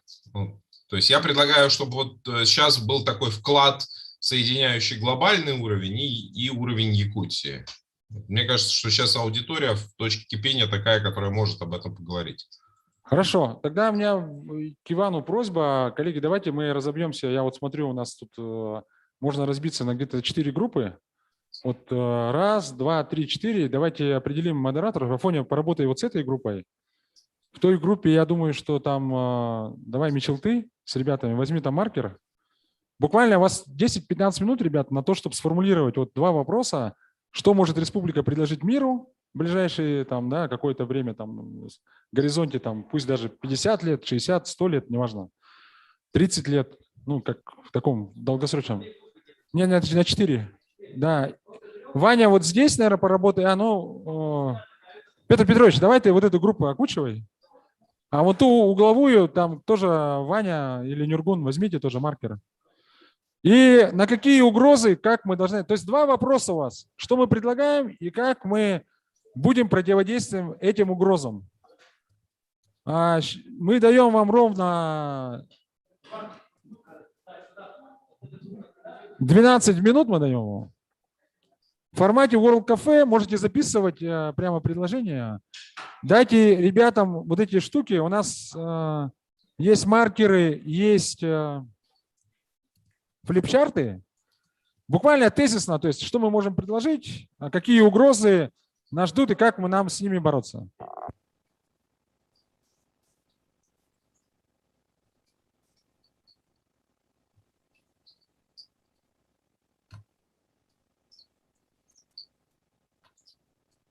Нет, что мы предлагаем, что республика может предложить миру Да, и какие угрозы нас ждут, как мы с ними боремся.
Участники, давайте соберемся все и стулья обратно вот здесь поставим, так, чтобы мы могли торжественную часть начать, вот, и всем было комфортно смотреть.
Так, друзья, рассаживаемся.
Мы с вами поработали в небольших группах, поэтому давайте начнем. От каждой группы по одному спикеру, который расскажет кратко, произведет итоги вашей работы. Первый начинает группа номер 1. Владислав, вам слово. Спасибо. Так, еще раз всем здравствуйте. Так, ну, наша группа за отведенное время предложила несколько вариантов, как мы можем, ну, что мы можем предложить миру в ближайшие 100 лет. Так, значит, ну, тут сразу скажу, сейчас вот буквально перед выступлением мы все-таки основным своим приоритетом выделяем исследование изменения климата мирового уровня. И так как у нас в Республике Саха-Якутия есть институт мирозлатоведения, который известен на весь мир, и так как он работает в таких, как сказать, уникальных условиях, имея буквально под рукой весь аппарат, всю площадку для исследований, то в данном случае вот именно вот этот, наверное, ресурс, именно исследование по мерзлоте, по исследованию мерзлоты, это у нас приоритет. Следующий приоритет – это у нас чистая вода. Так как в Республике Саха-Якутия более 700 тысяч источников, более 700 тысяч водных объектов, то в ближайшие 100 лет, возможно, Республика Саха-Якутия станет мировым поставщиком чистой воды в другие страны, грубо говоря. Да?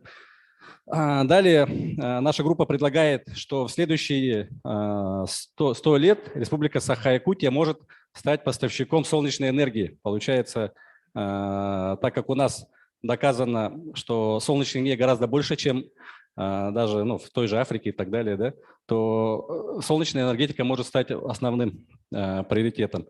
И четвертый вариант, это долго спорили, все-таки холод – это наше все, морозы никто не отменял. Даже при таянии вечной мерзлоты мы можем стать криохранилищем мира. Вот сейчас у нас в Институте мерзлотоведения есть криохранилище семян, но мы можем стать, это все-таки более имиджевый такой проект, криохранилищем мира для сохранения флоры и фауны по всего мира. Получается, мы говорим, Приезжайте к нам в Якутию, этим мы обращаем внимание всего мира на Якутию, говорим, Якутия обязуется в течение 100 лет сохранить вашу флору и фауну, привозите нам образцы. И получается, мы становимся таким ДНК, каким-то, ну, может быть, даже хранилищем, да, и говорим, все, что во всем мире есть хорошего, все это в Якутии. Вот типа такого. Теперь это наши какие-то позитивные такие на 100 лет предложения. И теперь какие у нас есть угрозы. Так, значит, вот какие у нас угрозы? Ну, таяние мерзлоты все определили основной угрозой, так как мы боимся того, что в случае вот этого катаклизма пострадает каждый житель Республики Саха-Якутия. Поэтому это основная угроза. Далее это угроза сохранению национальной идентичности в связи с глобальной миграцией. 3 миллиона квадратных километров в любом случае в течение 100 лет возможно привлекут миграцию из других регионов Российской Федерации, может быть, даже из-за рубежа. И у нас, вот как у жителей Якутии, как у Республики Саха-Якутия, есть угроза ассимиляции с другими народами. Поэтому мы должны на это очень сильно обратить большое внимание. Ну и последнее – это… Так, все, по-моему, да? Все. Вот метановая бомба, ну это вот это следствие вот этого таяния вечной мерзлоты. Ну, у нас вкратце все, спасибо. Давайте поаплодируем первой группе. Так, ну что я хочу заметить. Видно, что на самом-то деле это все про ресурсы, если вы заметили. То есть энергетика, вода, хранилище. Ну и немножко про людей есть. Группа вот, правда, с этого начала. Посмотрим, как справились другие группы, какое у них сложилось мнение. Ну и про угрозы.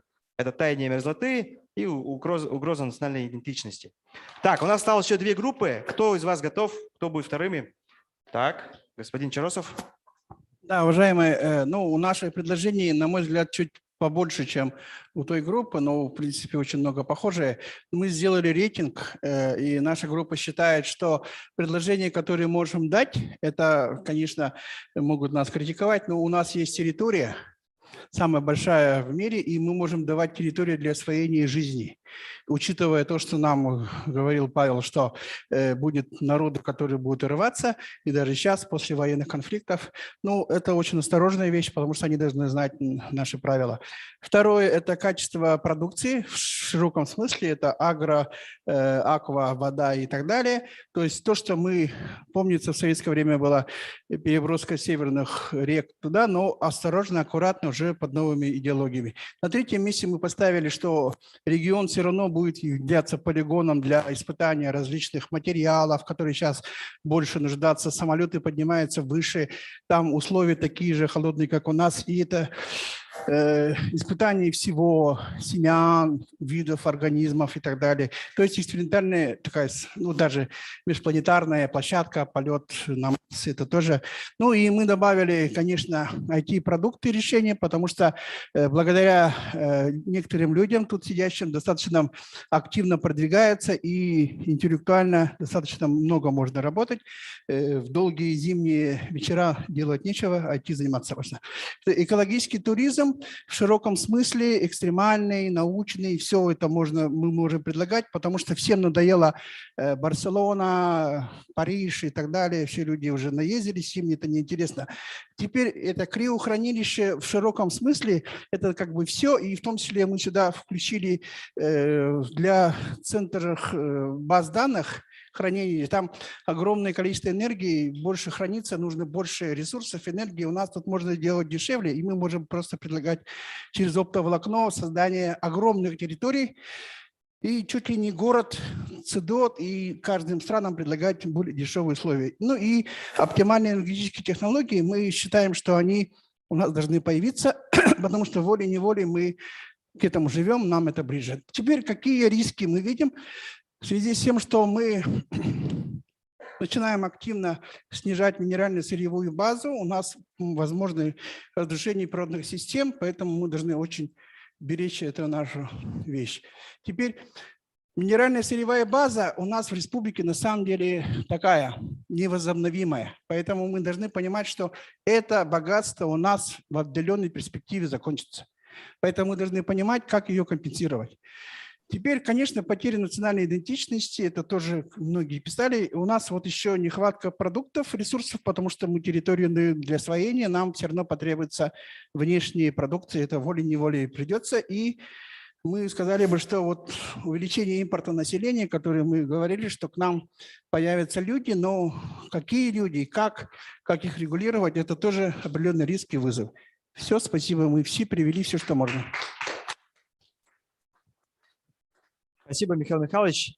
Видите, что есть параллели, тоже таяние вечной мерзлоты, но здесь Михаил Михайлович и его группа отметили, что на самом деле угроза еще несет и интенсивное недропользование, не только как угроза экологии, но угроза тому, что, собственно, сейчас сырье у нас это больше 50% ВРП нашего, и как только эта экономика станет неактуальной, что же мы будем делать дальше, как же республика будет дальше развиваться.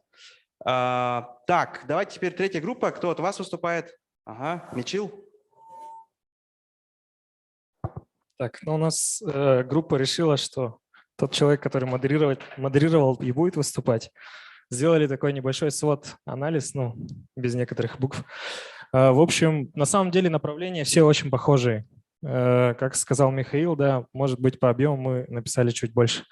По таким общим тезисам чаще всего у нас тут идет связь экологическая, именно то, что используем холод, и вообще в целом насчет именно нашей идентификации, культуры и кадров. На что мы предлагаем сделать ставки? То, что в Якутии есть экологически чистые места, которые сохранили, ну, именно люди и, ну, благодаря своим традициям и так далее. Сделать ставку на брендирование культуры для коммерциализации и популяризации вообще в целом. Якутия – это среда для подготовки аэрокосмических кадров. То есть тут есть такое представление, что Якутия – это Марс на Земле. Следующее. Якутия – это мировой ковчег. Мы это пришли от угрозы таяния вечной мерзлоты. Сейчас сказали, что есть очень много исследований к тому, что все-таки, когда это случится, пока неизвестно, да, когда, то в Якутии у нас, наоборот, станет как раз-таки самый благоприятный климат. И мы смотрим, что здесь можно сделать научные открытия, там те же раскопки и так далее. То есть вообще в целом для Якутии это будет полезно. Дальше. Лес Якутии – источник кислорода. Ну, то есть это, как все знают, что легкие вообще России и всего мира, они здесь у нас в Якутии находятся. Так, нужно сделать ставку на экстремальный туризм. Тут привели примеры там с моржеванием и так далее. Экотуризм. Следующее. Якутия – поставщик самых экологически чистых продуктов в мире. Это, ну вот, такие у нас ставки. Какие у нас угрозы? Первое – это промышленная угроза. Тут есть несколько моментов. Есть то, что касается полезных ископаемых, и то, что роботизация. То есть сейчас благодаря там в целом индустриальным революциям идет роботизация, тренд в эту сторону, что участие людей как бы, ну, уходит на второй план. Дальше можем потерять культурные ценности, то есть тоже потерять самоидентификацию и так далее. Про таяние вечной мерзлоты я уже сказал. Непрогнозируемая и миграция, неконтролируемая миграция. Ну, тут тоже понятно, если, допустим, вдруг у нас ну, сейчас уже есть определенный там отток кадров и так далее, то в целом, если, допустим, в будущем у нас будет там свой мировой ковчег и так далее, люди будут все стремиться сюда или наоборот уезжать. Ну, то есть такой большой вопрос. Экологическая проблема из-за добычи полезных ископаемых я уже сказал, и про отток кадров тоже сказал. В принципе, на этом все. Наша группа вот за это время сделала. Спасибо, друзья. Давайте я попрошу группу, кто выступал, давайте уберем эти вот наши экраны, флипчарты. Но мы заметили, друзья, что у нас все три группы говорят о том, что Якутия обладает огромными природными богатствами, причем не только там с точки зрения добычи полезных ископаемых, а сколько с точки зрения территории, нашего холода, воды. И вот прослеживается прямо у всех 3 групп четкое желание народа нашего управлять этими процессами, чтобы это происходило не без нашего участия, чтобы мы сами могли определять все-таки, каким образом будет происходить освоение всех этих богатств. Потому что есть понимание, что на самом-то деле для развития необходимо правильно этим всем распорядиться, чтобы в конце концов действительно наш регион, наша страна развивалась, не остались мы в конце у разбитого корыта. И вот это желание очень сильно прослеживается. Я надеюсь, что мы же с вами обсуждали столетний план, что на столетие вперед мы действительно с вами сможем принять правильные решения, чтобы через 100 лет люди, вспоминая, подумали, какие же все-таки умные были наши предки, как они правильно всем этим распределились. Тогда я передаю сюда. Спасибо. Спасибо, Афоня. Да, Иван, ты продолжишь тогда, да? Да. Ну, друзья, смотрите, мы сейчас переходим к торжественной части. В 4 часа должны были начать, но внезапно такой позитивный черный лебедь оказался, да, это когда событие неожиданно возникает. Ну, славно поработали, и вот у нас выработалось видение того, что же может Якутия предложить глобальному миру. Идем дальше, но, друзья, в общем, 3-летие – это тоже важное событие. Вот, в 2018 году точки пения появилась в нашем городе, 14 по счету в России. На сегодняшний день 119 точек кипения по всей стране. Еще у нас, как вы знаете, есть университетская точка кипения при СВФУ. В следующем году планируется появление точки в городе Мирный. Замечательная традиция собираться здесь вместе с теми, кто проводит здесь мероприятия, пользуется пространством, приносит пользу в целом обществу и развитию нашей республики. Сейчас будут поздравительные речи, выступления. Я прошу включить видео поздравления Айсена Сергеевича, главы Республики Саха-Якутия.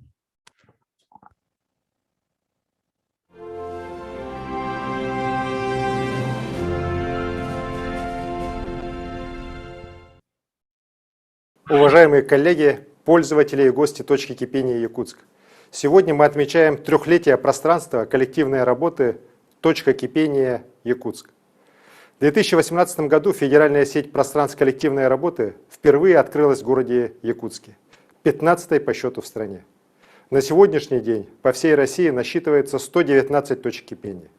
Вот уже 3-й год точка кипения продолжает быть двигателем общества и улучшается, подстраиваясь под новые реалии и тренды. Ведь точка кипения – это прежде всего люди, которые занимаются развитием сообществ, решением общих задач, формированием общего поля коммуникации и распространением лучших идей и практик для развития Якутска и нашей республики. Этот сезон стал для пространства годом трансформации. Многие мероприятия из-за пандемии прошли онлайн. Конечно, онлайн-мероприятия отличаются от привычного нам живого общения, но в сложившихся условиях он оказался единственным средством коммуникации. И вы смогли добиться максимальных результатов и не просто сохранили популярность площадки, но и улучшили показатели и привлекли еще больше людей к совместной реализации наших с вами общих целей. Это подтверждается тем, что по итогам 2020 года якутская точка кипения вошла в топ-10 по России и отмечена номинацией Digital Guru как самый активный организатор мероприятий. В Якутске открылась еще одна точка кипения в университете. Сегодня вполне серьезно обсуждается открытие детской точки кипения на базе детской юношеской библиотеки. Такие же пространства начинают появляться уже и в районах республики. Это говорит о том, что такой формат работы востребован современным обществом. Мы и дальше будем развивать такие форматы коллективной работы, потому что люди – это главный драйвер развития нашей Якутии. Желаю команде «Точки кипения» дальнейшего развития, процветания и успешной реализации всех намеченных целей. Да, спасибо большое, замечательное поздравление. Пространство становится все больше и больше. Вот. Ну и сейчас мы услышим поздравительную речь лидера точки пения, министра инноваций нашей республики Анатолия Семенова. Да, спасибо, Иван. Спасибо, коллеги. Добрый день, Нина Олеговна. Спасибо, что приехали в Якутию. У нас есть гости. Сегодня большое мероприятие в университете параллельно проходит. Я очень рад, что вот мы собрались, все-таки смогли офлайн. Всем привет, кто онлайн. Как когда вот у вас тут есть фотографии Форсайт флота 2017 года, вот во время Форсайта 2017 года, когда мы готовились к нему, вот с Афанасием Савиным, с лидерами вот нашей точки, тогда мы мечтали о месте в городе, где мы могли собираться и мечтать. Общаться, разговаривать не только по повседневной работе или каким-то бытовым вопросам, а все-таки человек живет мечтами, да, что как-то ставить себе цели амбициозные, находить единомышленников и вместе дружно изменять этот мир, изменять Якутию и делать ее лучше, лучшим местом на Земле, как мы постоянно это говорим. И вот благодаря поддержке ОСИ я очень благодарен всем, кто нас поддержал, и Дмитрию Николаевичу, и Андрею Силингу, и Любе Кириенко, вообще всей команде ОСИ, потому что мы могли вообще в первую десятку попасть, просто с местом у нас было очень долго, мы определялись на самом деле, с местом, мы почти год искали место, и вот нашли его вот в IT-парке. Кстати, точка открывалась, когда еще IT-парка не было, да, и стала такой предтечей. Вот. И вот за 3 года работы 30 тысяч человек зарегистрировалось на Лидер ID, посетило точку. И это действительно говорит о том, что это место востребовано. Мы, кстати, первое время, когда говорили, ну, типа, нужно зарегистрироваться, для людей это было как-то такой барьер, да, надо регистрироваться, что-то делать. Сейчас это стало привычно. И второе, что это место, где можно бесплатно проводить мероприятия, приходить. Это как коворкинг, я днем прихожу, здесь вижу очень много молодых людей. И, в общем-то, я понимаю, что точка состоялась. Да, вот за 3 года можно сказать, что она претерпела вот и пандемию, и прочее, и она востребована до сих пор. Я поддерживаю вот движение Ивана о том, чтобы создавать такие пространства коллективной работы в районах. Вот они называются сейчас сайды. Уже в некоторых районах она открылась. Это правильно, потому что у нас вот есть библиотеки. Мы сейчас Минкультуры упаковываем детскую точку кипения и думаем, что вообще библиотеки в принципе могут стать таким центром притяжения для населения, где не только книжки можно читать, но и, соответственно, сгущать сообщество, общаться, вот разговаривать без галстуков, хотя я и в галстуке сегодня, но как раз вот обсуждать всем сообществом наше будущее. Ну и хочу в конце сказать, что сегодня была и лекция о столетнем плане развития, и до обеда была стратегическая сессия по экологии. Да, качество жизни. И я хочу сказать, что вот объявим, давайте следующий год в точке кипения работает тема качества жизни и экологии. Да? Поддерживайте, давайте это направление. Мы просто постоянно выбираем. До этого у нас было IT, да, там цифровизация, было направление архитектуры города. Вот эта программа «Лето», вот здесь очень активно здесь собирались архитекторы. Ну, давайте тему экологии драйвить. Михаил Михайлович, welcome, да, все вот наши ученые, сейчас НОТ Север образуется, и НТЦ создается. Давайте делать это в нашей точке, потому что здесь, скажем, намоленное место, здесь все, что придумано в точке, все получается. Еще раз с праздником. Да, друзья, смотрите, в точке пения действительно, вот, как, может, заметили, когда афишу делали, эко-френдли указали. Да, мы хотим, чтобы здесь было больше зелени. У нас пока зеленые такие небольшие такие насаждения есть, небольшие. Есть артефакты, вот, может, заметили, это на открытии, ну, после открытия точки пения Солодов Владимир Викторович, ранее председатель правительства нашей республики, привез такие вот живые элементы, можно сказать, да, ну, в кавычках живые, но тем не менее часть природы. Поэтому, друзья, вот на экологичность настраиваемся, ну и рады будем вашим каким-то зеленым подаркам в дальнейшем.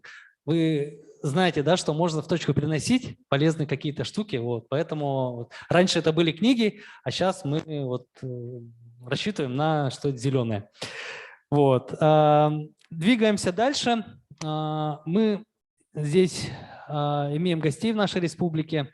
Вы знаете, есть вот в экосистеме ОСИ университет НТИ, то есть Национальной технологической инициативы. Сейчас они находятся, вот команда университета НТИ находится в Якутии, работает с университетской точки пения в ЗФУ. И с поздравительной речью выступит ректор университета Национальной технологической инициативы 2035 Яныкина Нина Олеговна. Друзья, здравствуйте. Спасибо большое за возможность выступить сегодня и поздравить вас лично. Для меня это и для части моей команды, которая действительно присутствует сегодня в Якутии, мы вчера очень плотно отработали, это первый визит в Якутию и Якутск. И вы знаете, первые впечатления, они же всегда самые такие запоминающиеся, самые яркие. И у меня два основных больших впечатления. Первое – это от людей, а второе – это от энергетики. И энергетики, с одной стороны, солнечного города, очень светлого, очень яркого, и, опять же, энергетики людей, которые этот город населяют, которые его развивают, и которые стремятся в этом городе к лучшему. И вот сейчас приход сюда, Анатолий сказал, место намоленное. Приход сюда, на самом деле, для меня вот чисто, просто даже эмоционально, это такое очень позитивное событие, потому что чувствуется позитивная энергетика людей.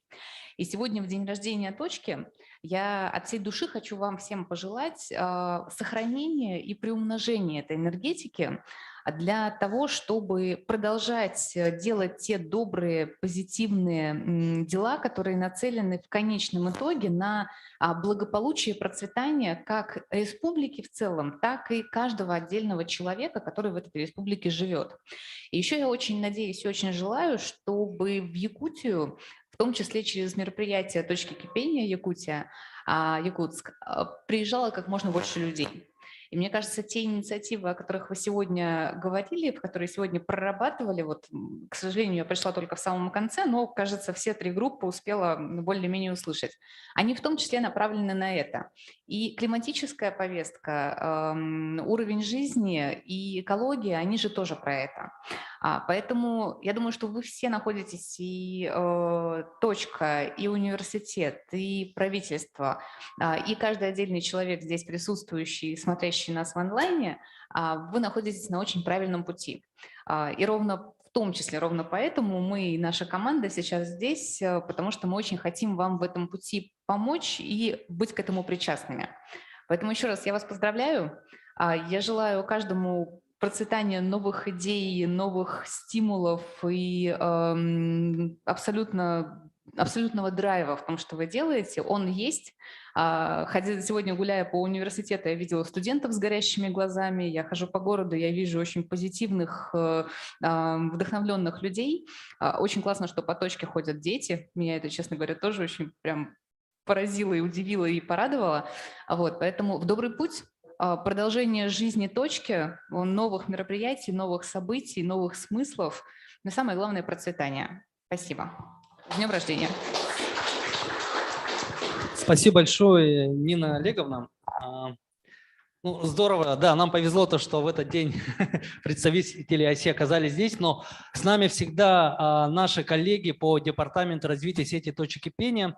Мы регулярно с ними взаимодействуем, там и в ВКС бывают там какие-то обсуждения тех или иных вопросов сети, либо по нашим отдельным вопросам, либо они нас чему-то учат.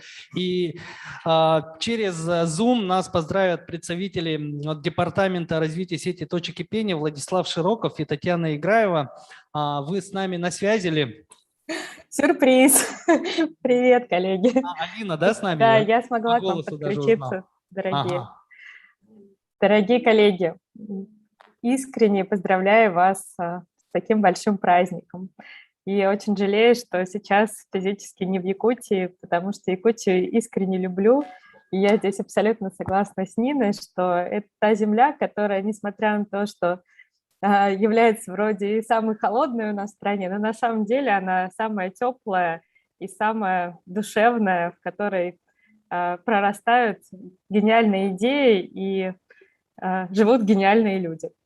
Я искренне поздравляю вас и желаю, чтобы вы не теряли этот драйв, и очень благодарю вас за ваше сильное плечо, за то, что вы всегда с нами в наших иногда безумных идеях, за то, что сохраняете наш общий язык и формируете будущее. Не просто говорите о нем, а действительно являетесь теми людьми, которые его внедряют в нашей стране. Спасибо вам большое. Да, я присоединюсь к поздравлениям Алины. Коллеги, действительно хочется отметить, что тот энтузиазм, та энергия, которую вы несете, особенно команда «Точки кипения», которая подхватывает наши инициативы, и не просто подхватывает, она их реализует еще с таким энтузиазмом и интересом и рвением, что, соответственно, мы видим, как сейчас форматы множатся, которые получаются из точки кипения. Если даже это так не называется точка кипения, видно и чувствуется та культура, которую несут эти пространства и те проекты, которые закладываются. И хочется пожелать, чтобы действительно через 100 лет, соответственно, там сеть, которая, надеюсь, еще будет жить, равнялась и, соответственно, брала в пример все те проекты, которые исходят от вас и которые при вашей поддержке реализуются как на вашей территории, так и на территории в России и, я думаю, что мира. Поздравляю вас с днем рождения. Вы, наверное, одна из таких самых действительно сильных точек кипения, которые у нас есть. Это, там, я даже сейчас вот просматривал статистику и для себя это еще раз отметил. Желаю продолжать также умножать силы, энергию, потенциал и, соответственно, все те проекты, которые у вас существуют. С днем рождения вас, коллеги. Ждем не дождемся момента, когда снова Спасибо большое. Это наши коллеги Алина Яшина и Владислав Широков. Вот, там большая команда людей работает в ОНО платформа НТИ. Они занимаются вот, развитием, поддержкой сети точек кипения. Ну, вот на этом поздравительная часть официально завершилась. Чуть позже те, кто хотят тоже поздравить, мы вам дадим слово. Но под конец мы идем по программе. И мы сделаем презентацию итогов работы точки кипения за 3 года и отдельно за тот прошедший год. Вот, я попрошу вывести на экран. Мы сейчас с Нюргуном расскажем. Вообще, вот точки кипения же это общая история. Да? Вот вы здесь находитесь неспроста. Да? Мы в течение года там по разным поводам собирались, вы свои мероприятия проводили, и они все здесь, да, без вас, ну, итогов-то и не было на самом деле. И здесь хочется вот отметить еще раз про эко-повестку на последующий год и в дальнейшем, и отметить то, что мы действительно вот место, где встречаемся, собираемся и развиваемся, да, каждый развивается, либо кого-то развивает, либо что-то развивает. Мы начали свою работу вот 7-8 сентября 2018 года, торжественно открыли. Айсен Сергеевич здесь присутствовал также специальный помощник президента России по вопросам цифрового технологического развития Дмитрий Песков. Ну и много было очень интересных экспертов, гостей, друзей республики. Далее хочется тоже отметить, там на слайде было и есть, вот сейчас, надеюсь, выведется, до того, как точка кипения здесь появилась, здесь были совсем другие стены. Вот этой стены не было, перегородки не было. Здесь был такой IT-коворкинг, где IT-сообщество вот во главе с Анатолием Аскалоновичем и вот, вместе с Алексеем Сергеевичем здесь обсудили о будущем развития IT. Ну и так получилось, что здесь точка кипения появилась. Еще одна предпосылка, даже не одна, а много предпосылок, это форсайт-флоты в нашей республике, которые начались в 2014 году. И со временем появилась необходимость создания такой площадки, где те люди, которые думают и работают ради будущего, собирались и реализовывали проекты, создавали новые проекты. Вы здесь находитесь. Дальше. По поводу цифр, давайте вот с 2018 года по август 2021 года мы отметили вот на платформе Лидер ID, цифровой платформе, вот все зарегистрированы же, да, почти 31 тысячу пользователей. Это вот по нашей республике. Большинство, конечно, из Якутска, 24 614. Нужно сказать отметить быстренько, что в первый год, 18-19 годы, мы здесь увидели цифру 10 тысяч человек, пользователей. Дальше. Потом второй год 8900. Вот здесь пандемия началась, да, в 2020 году. Дальше. Ну и вот в этом году мы немножечко тоже снизили 7130. Но учитывая то, что нельзя было тоже проводить большие мероприятия, мы здесь ограничены в количестве 50 человек. Вот собрали, то есть сделали так, чтобы здесь оказалось чуть больше 7 тысяч человек. Первый год 344 мероприятия, потом второй год 319. И третий год 294. Конечно, цифра, она снижается, сами понимаем, пандемия, но за счет онлайн-мероприятий мы хороших показателей добились и стали, вот потом, ну, как Александр Сергеевич тоже отметил, Digital Guru номинацию выиграли. Ну и смотрите, точка кипения 2.1. В прошлом году было 2.0, мы не стали писать 3.0, думали 3.0, но чтобы 3.0 было, нужно было очень мощную трансформацию сделать. Но мы улучшаемся и вот наполняемся разными смыслами вот, и позиционированием. Да, вот, ну, как бы у нас она остается, вот мы, создавая новые пространства, там, точки пения новые, да, и другие сельские пространства, вот мы хотим, чтобы было больше таких пространств, мы как точки пения здесь тоже над этим работаем. У нас появилась медиа-студия на базе, вот раньше переговорный Чалбон, вы можете приходить, там проводить свои онлайн-мероприятия, уже проводятся, много было проведено, видеосъемки делать, там интересные медиа-форматы делать. Вот, само собой, площадка обучения сообществ, мы генерируем разные идеи, проекты, развиваем людей. Вот столетний план развития республики, он начался как раз вот с сообщества точки пения, и думаю, что здесь мы должны продолжать думать о будущем нашей республики на 100 лет вперед и реализовывать те, ну, по результатам всех сессий, те планы, которые у нас будут. Да? Поэтому, друзья, настраиваемся. В любой момент вы можете прийти, спросить у нас про столетний план. Я и Нюргун активно ездили и ездим. Вот на следующей неделе в Бердигися собираемся, потом в Сунтар еще поедем. Ну, эко-френдли пространство. Вот здесь мы предлагаем совместно наше общее пространство делать таким экологичным, зеленым и продвигать тем самым экологичное мышление и осознанное потребление. Да? Давайте дальше. О достижениях, ну, уже отметили, что вот выиграли номинацию Digital Guru из числа всех точек кипения за счет того, что мы активно организовали онлайн-мероприятия. Мы не просто здесь оперируем пространством, либо проводим мероприятия, мы проактивны. Мы, продвигая одну инициативу, которая здесь в точке кипения появилась в 2019 году, новая модель села, выиграли всероссийский конкурс визионеров территории будущего 2030, номинация «Визионерский проект». Потом в прошлом году было первое пространство сельское открытое сайды в селе Титабя в Хангаласском районе, а в этом году в селе Бердигистях горного района.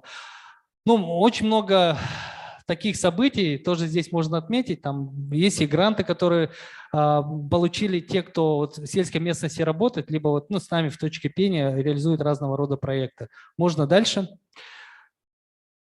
Так. Прокачка команды. Мы тоже набираемся опыта, знаний. Вот, например, прошли такой тренинг, как управление изменений в цифровом ВУКа-мире на благо региона. Онлайн-курс прошли по перезагрузке точки пения. И сейчас вот в сентябре мы там должны презентации делать, дальше работать над реализацией точки пения. Наш администратор, который занимается СММ, он прошел всероссийский такой образовательный лагерь Digital Camp по продвижению бренда в соцсетях. Это было в Крыму. Архипелаг 2121, вот Нюргун как старший администратор съездил, представил нашу точку пения и совместно там с коллегами сетью точки пения думали о будущем сети. Мы сейчас проходим акселератор ОСИ по направлению новых форматов вовлечения жителей в проекты развития территорий. И это связано с сельскими пространствами сайды. Да? Надеюсь, что у нас все будет получаться. Вот Минкультура здесь с нами тоже в этом очень заинтересованы. Дальше. Ну, треки развития, они в прошлом году были обозначены такие как цифровизация, технологический бизнес, территория развития для будущего, кадры и таланты для нового времени. Ну и добавили здесь качество жизни человека в регионе, в том числе такую экологическую повестку. Вот это, мы считаем, должно быть связующим звеном, которое объединяет все вот 4 ключевых таких направления. Дальше. Есть в планах создание новых пространств. Это 2 пространства в селе Магарас горного района и Эльгей Сунтарского района. Здесь с нами глава Магарас находится, глава Эльгея онлайн.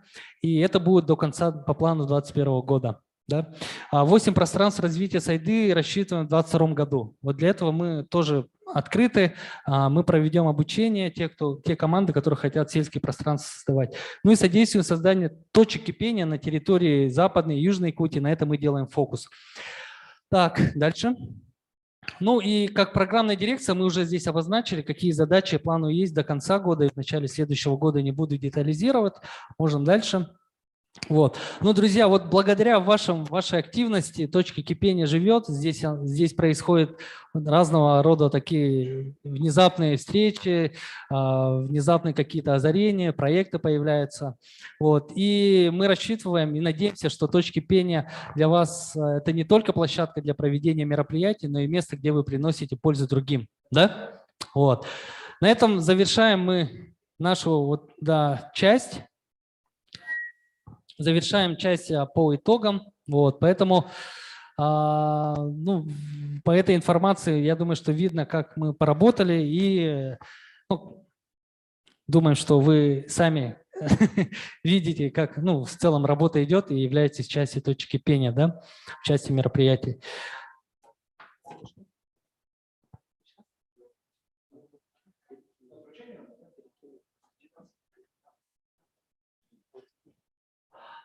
Так, у нас гость, который, да, выступление не получилось, но Александр Родин, да, Александр? Смотрите, мы по плану исполнительный директор научно-технического центра мониторинга окружающей среды и экологии МФТИ.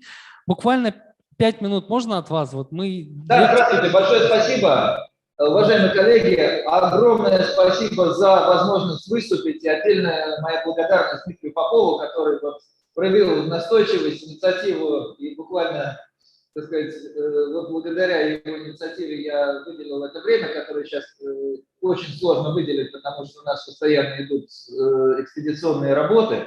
Я хочу выразить огромную благодарность и низкий поклон передать якутской земле, которая уже много раз нас встречала. Действительно очень тепло, как тут говорилось, мне Новый год довелось встречать в Тикси в этом году. И я очень надеюсь на наше дальнейшее сотрудничество. В двух словах о нашем центре: мы развиваем технологии мониторинга, связанные с экологической повесткой, с климатической повесткой, которая сейчас становится крайне актуальна. Мы ведем магистерскую программу мониторинг природных и техногенных средств, и здесь тоже надеемся на очень тесное сотрудничество с республикой. Ну и могу сказать следующее, что я глубоко убежден, и я говорил это не раз на всевозможных форсайтах и других, так сказать, сессиях под эгидой национальной технологической инициативы. В климатической повестке мы должны бороться не только и не столько за сохранение текущего климата, мы должны бороться за управление этим климатом. Я глубоко убежден, что во второй половине текущего столетия управление климатом станет глобальным бизнесом. И я абсолютно уверен, что Якутия, как республика, обладающая мощнейшими, крупнейшими в мире климатическими ресурсами, может стать драйвером, может стать лидером вот в этом глобальном будущем бизнесе. И передавая свои поздравления коллегам, я очень надеюсь на то, что вот наш скромный вклад Московского технического института, те технологии по мониторингу парниковых газов, по численному моделированию климатических последствий эмиссий, депонированию природы, по экономическим механизмам, зеленым инвестициям, которые, как я знаю, в вашем регионе активно сейчас развиваются, мы выйдем с вами в действительно очень серьезное большое будущее. Огромное вам спасибо и искренние поздравления. Спасибо, Александр. Да, действительно, вот то, чем вы занимаетесь, нам актуально. Все мы знаем, весь мир знает, что испытала республика этим летом. Ну и МФТИ – это Московский физико-технический институт, один из лидеров в технологическом плане. Образование оттуда вышло много инноваторов, технологических таких компаний, предпринимателей, поэтому мы только будем рады сотрудничать. Мы сейчас переходим к награждениям, вручению сертификатов. Каждый год мы отмечаем наиболее активных, позитивных, тех, кто внесли большой вклад в нашу жизнь, жизнь точки кипения. Приглашаю, Анатолия. Сейчас мы будем приглашать, и вручать.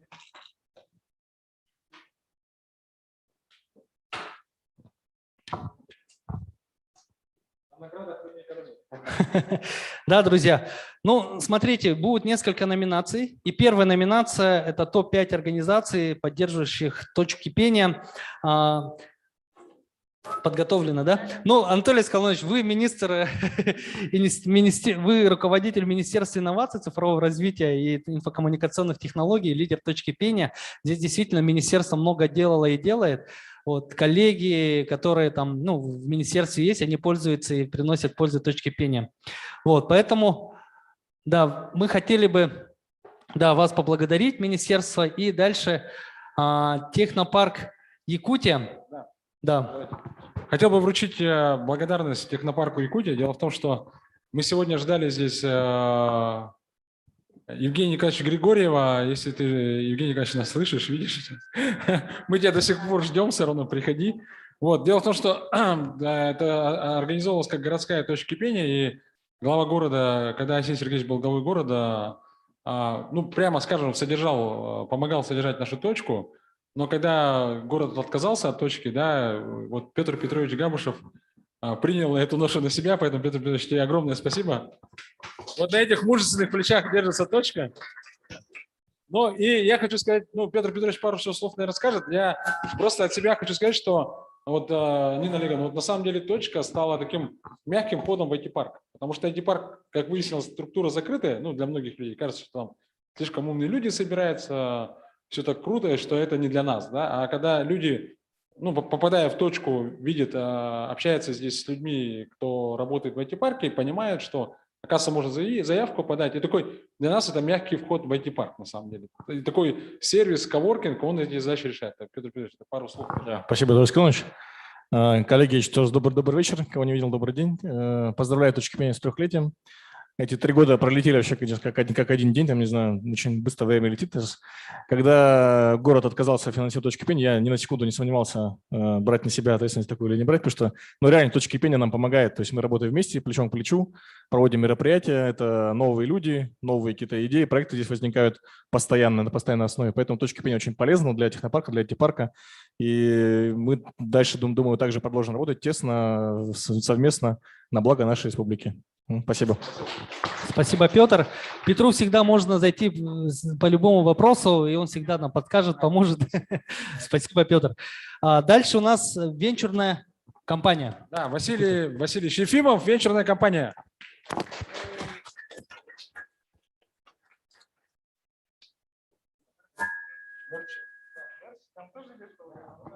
Да, и я тоже, чтобы ты пару слов сказал, вот Василий Васильевич участвовал, конечно, и в первом нашем форсайте, учился с нами в Бостоне. Я хочу сказать, что Василий Васильевич сейчас продвигает очень много тем и по финансам, и по экологии, и сейчас стал членом Напсовета Алроса.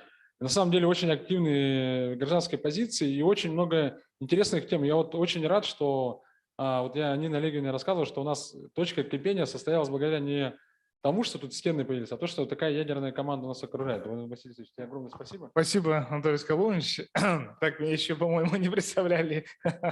Ну, вообще, на самом деле, хотел бы поздравить весь коллектив точки кипения и все сообщества, которые здесь сформировались, всех гостей, всех партнеров, потому что действительно это очень полезное место, где, ну, которое мы действительно используем там регулярно, постоянно, даже как вот перешли все в онлайн.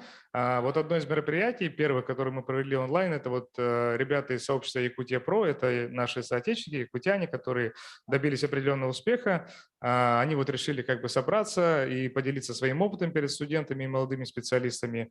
И по результатам, кстати, вот этого как раз мероприятия, которое было в точке кипения проведено, ну, точнее, на базе, на платформе точки кипения, один молодой человек трудоустроился в PricewaterhouseCoopers, питерский офис, куда он, ну, целенаправленно мечтал вот попасть со 2-го курса. Вот. Поэтому точка кипения – это однозначно полезное место, да, и вот хотел бы пожелать то, чтобы формировалось еще больше сообществ, вот, ну и, соответственно, чтобы точка кипения развивалась. Спасибо. Спасибо, Василий. Да, я пытался вспомнить, чем Василий занимается. Это сообщество вне республики, как оно называется? Диаспора, вот, все. На самом деле это тоже, мы начали сгущать сообщество вне республики, когда учились в Бостоне, начали встречаться с нашими земляками, кто работает и учится за рубежом. На самом деле поняли, такой страшный вывод для себя сделать, что мы практически очень плохо работаем с ними.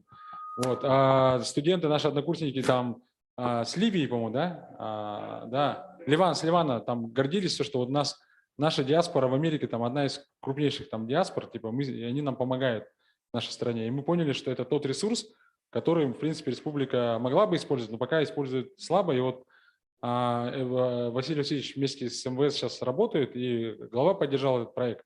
Ну, я думаю, что это интересная тема, начиная от того, чтобы давать общественный статус представителя республики, допустим, там в Колумбии, да, и человек идет на какой-то международный форум, просто представляет республику, может материалы собрать, как-то выступить от республики, и это нам хотя бы сэкономит командировочные расходы, да, ну как минимум, да, но и вообще связи вот эти, они важны, да, и вот надо вот, Василий Васильевич, над этим работать. Спасибо тебе, Василий. Спасибо, Василий.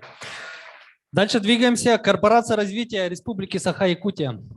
Афанасий Самин, самый активный. Кто не видел, не успел, не увидел отличную лекцию про счастье. Вообще Афанасий Иванович сейчас занимается как раз развитием как человеческого капитала, создает сейчас креативный кластер.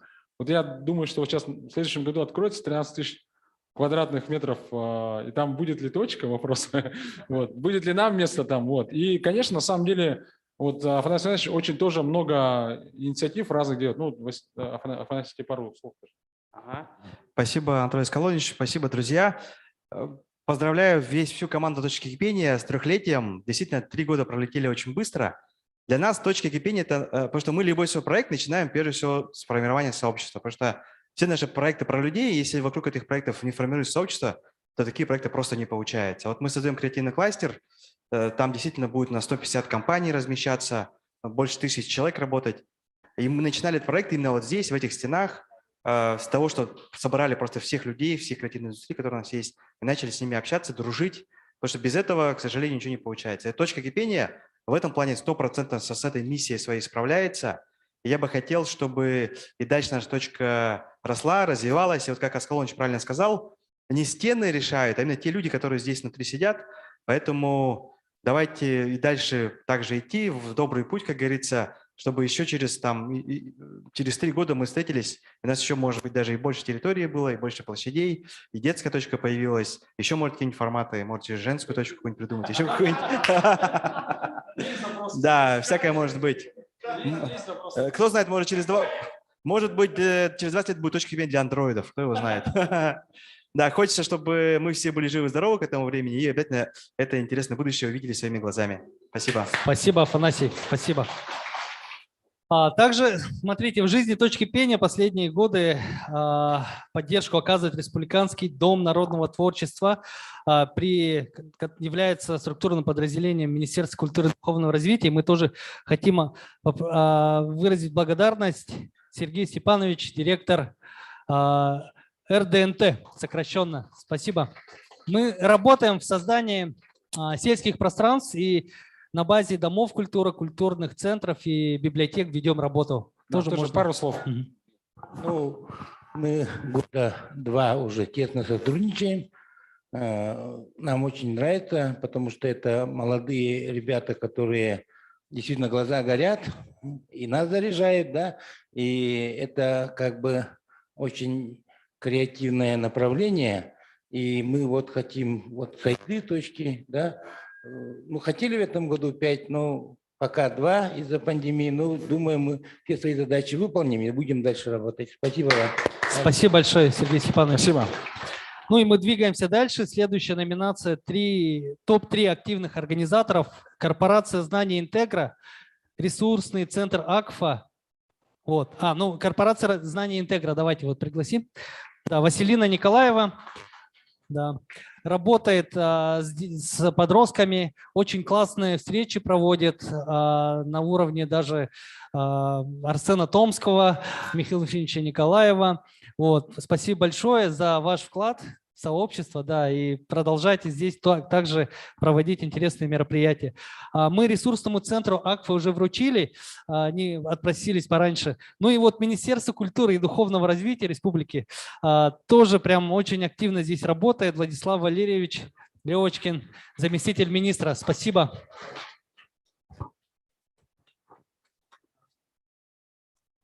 Ну, во-первых, конечно, хочется сказать, что вопросы культуры вообще всегда актуальны, всегда они обсуждаются, в том числе вот по итогам сегодняшней сессии тоже мы отметили, да, и, конечно, благодарим вас за внимание к нашей отрасли, Ивана лично тоже благодарим, ну вот, как бы делегируем, да.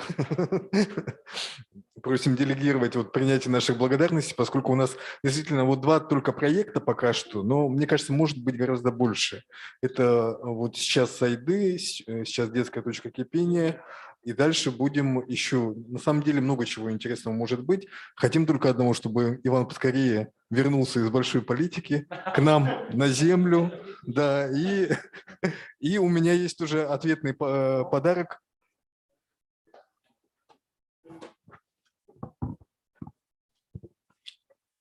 Во-первых, тоже такое благодарственное письмо от Министерства культуры.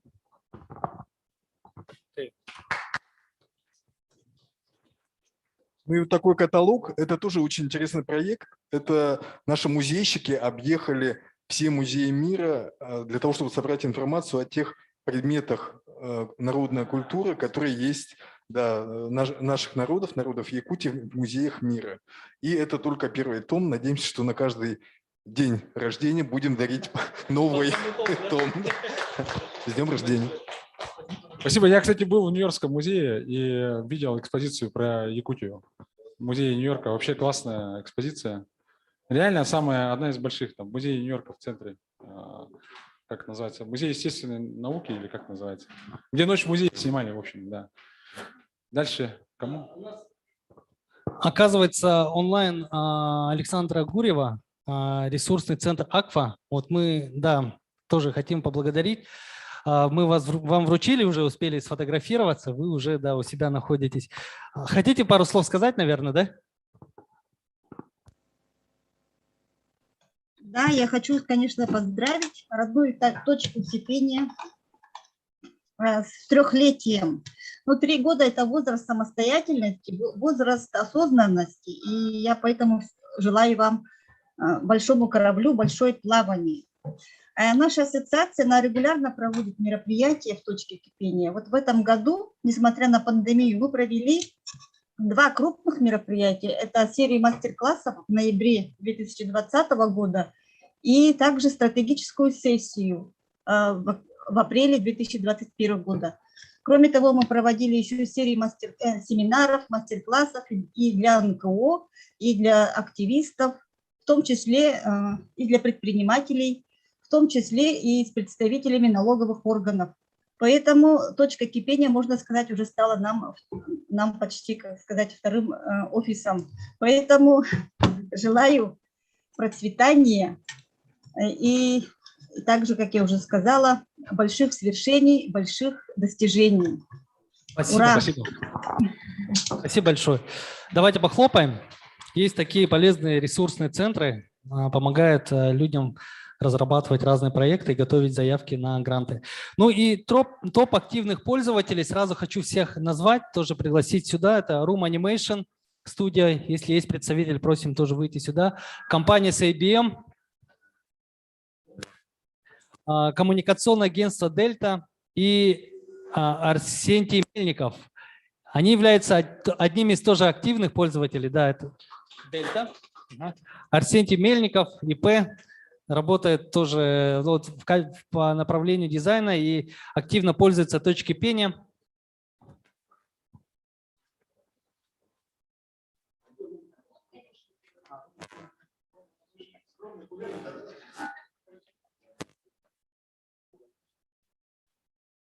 Да, чем чаще вы приходите, тем больше баллов набираете, мы вас отмечаем. Можете каждый день приходить. Да? Спасибо. Кстати, РУМ начал масштабироваться. Они открыли школу-студию в Казани. Вот, да, и открывают в других городах, поэтому тоже помогаем выходить на другие, скажем так, регионы, рынки. Да.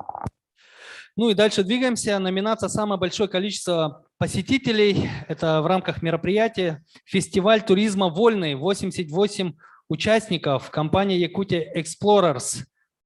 Есть ли здесь представитель? Давайте вот.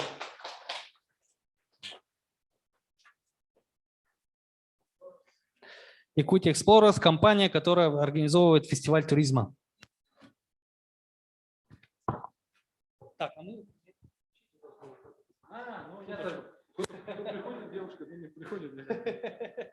Так, спасибо. Дальше.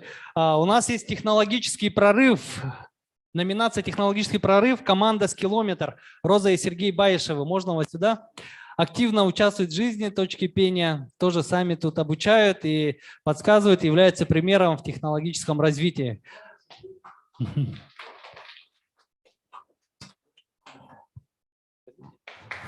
Можно за хлебом ходить? Спасибо. Так, двигаемся. Да, у нас есть технический друг точки кипения, который все время выручает в техническом плане. Это Афоня Ефимов из технопарка Якутия. Тебе, да, если ты видишь. Все знают. У него день рождения вчера был, да, типа поаплодируем, приятно будет. С днем рождения. Да, друзья, ну смотрите, вот по России 119 точек, и мы отмечаем с этого года сетевого друга точки пения Благовещенск, программный директор Дарья Лариошина. Ты с нами в машине. Дарья, привет, вот тебе подарок отправим тебе по железной дороге. Спасибо большое. Коллеги, пользователи точки, я поздравляю вас с 3-летием. Это на самом деле точка кипения для людей становится действительно вторым домом, как уже было сказано. Но за время пандемии мы еще раз убедились, что точка кипения – это не стены, это не площадка и стулья, и аппаратура, это люди. Люди, которые объединяются в сообщество и рождают идеи. И мне очень приятно, что некоторые наши сообщества в разных регионах за время пандемии нашли возможность общаться, и на сегодняшний день они пытаются реализовать ряд различных проектов. Это объединение сообществ между регионами, это на самом деле огромный прорыв во всей стране. Вот. Еще раз с днем рождения. Спасибо, что вы всегда приходите на помощь, что вы всегда с нами, и прям обнимаем вас крепко-крепко. Спасибо большое, Дарья. Спасибо огромное за дружбу. Ну и последняя, заключительная номинация – топ-3 руководителей из муниципалитетов, работающих с точки кипения по треку развития территорий. Владимир Тикьянов, глава Адунунского наслега, это село Магарас.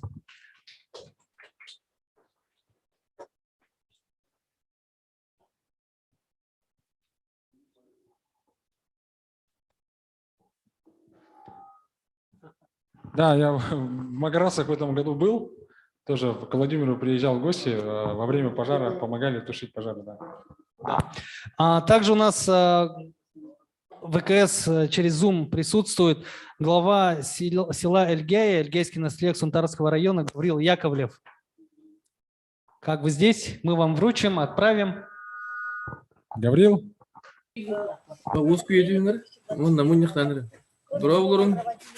Добрый вечер. Здорово, Гаврил. Приветствую всех, поздравляю с 3-летием точки кипения. Ну, мы начали работать с прошлого года. В этом году у нас юбилей, 250 лет Эльгайскому наследию. Как раз в это время разрабатывался проект программы, плана юбилейных мероприятий. Встречались с Георгием. Давайте похлопаем. Есть такие полезные ресурсные центры, помогают людям разрабатывать разные проекты, готовить заявки. Да, слышно, Гаврил? Слышно. Параллельно что-то говорить. Так, и обсудили, и сказал то, что создается проекты сайды, да, на базе точки кипения. Вот нас заинтересовало сразу, и вышли на Ивана, и начали работать. Сейчас мы создали команду, разрабатываем концепцию и так далее, да, и планируем в конце этого года запустить пространство общественной коллективной работы на базе библиотеки в село Эльгай. Ну вот так.Отлично. Заодно проверили ваш интернет, Гаврил. Я помню, как мы прокладывали его в Эльгай. Барды Эльгай, да? Нормально? Еще. Много раз, да, по Zoom встречались, работали, нормально. Ну и Варламов Дмитрий, глава 1-го Жемконского наслега Хангаласского района, заместитель приходила, сам он не смог сейчас присутствовать, да, мы обязательно направим А точнее, даже уже передали. Ага. Ну и да, вот эта часть у нас завершается. Мы сейчас хотим сделать призыв и кое-какой подарок. Во-первых, я хочу спросить, если кто-то в зале, кто хотел бы еще что-то сказать. Давайте как-то с микрофоном тоже. Нет, никто, желающих нет, соответственно, все сказали, да? Хорошо, но, знаете, наверное, мы хотели бы, наверное, Михаил Михайлович, у вас сборка есть, да, сегодняшней стратегической сессии? Как-то коротко.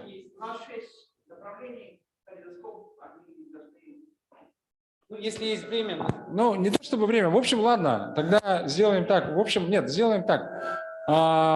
Мы решили, в общем, присоединиться к акции «Сохраним лес». Да, соответственно, вот есть наши друзья, которые высаживают сейчас саженцы на 41-м километре Вилюйского тракта. И приглашаем завтра присоединиться к этой акции. Завтра в 9:30 сбор возле IT-парка. И в 10 утра выезжаем на 41-й километр Вилюйского тракта. И там мы обсудим ваши экологические... Нет, говорит. В общем, ну я в общем точно еду. У нас многие ребята присоединяются, да. Поэтому приглашаю всех завтра, то есть не словом, а делом, поддержать, скажем так, экологическую повестку. Хорошо, спасибо, Михаил. Поэтому приглашаем завтра присоединиться к этой акции. Всем спасибо большое, еще раз с 3-летием. До новых встреч. Спасибо. Спасибо. Ну а сейчас, на самом деле, мы подготовили же фуршет небольшой. Он там вот в зале Чолбон. Да, Куяр. Проходим туда. Да, и это нетворкинг, общение и так далее. В смысле? Спасибо.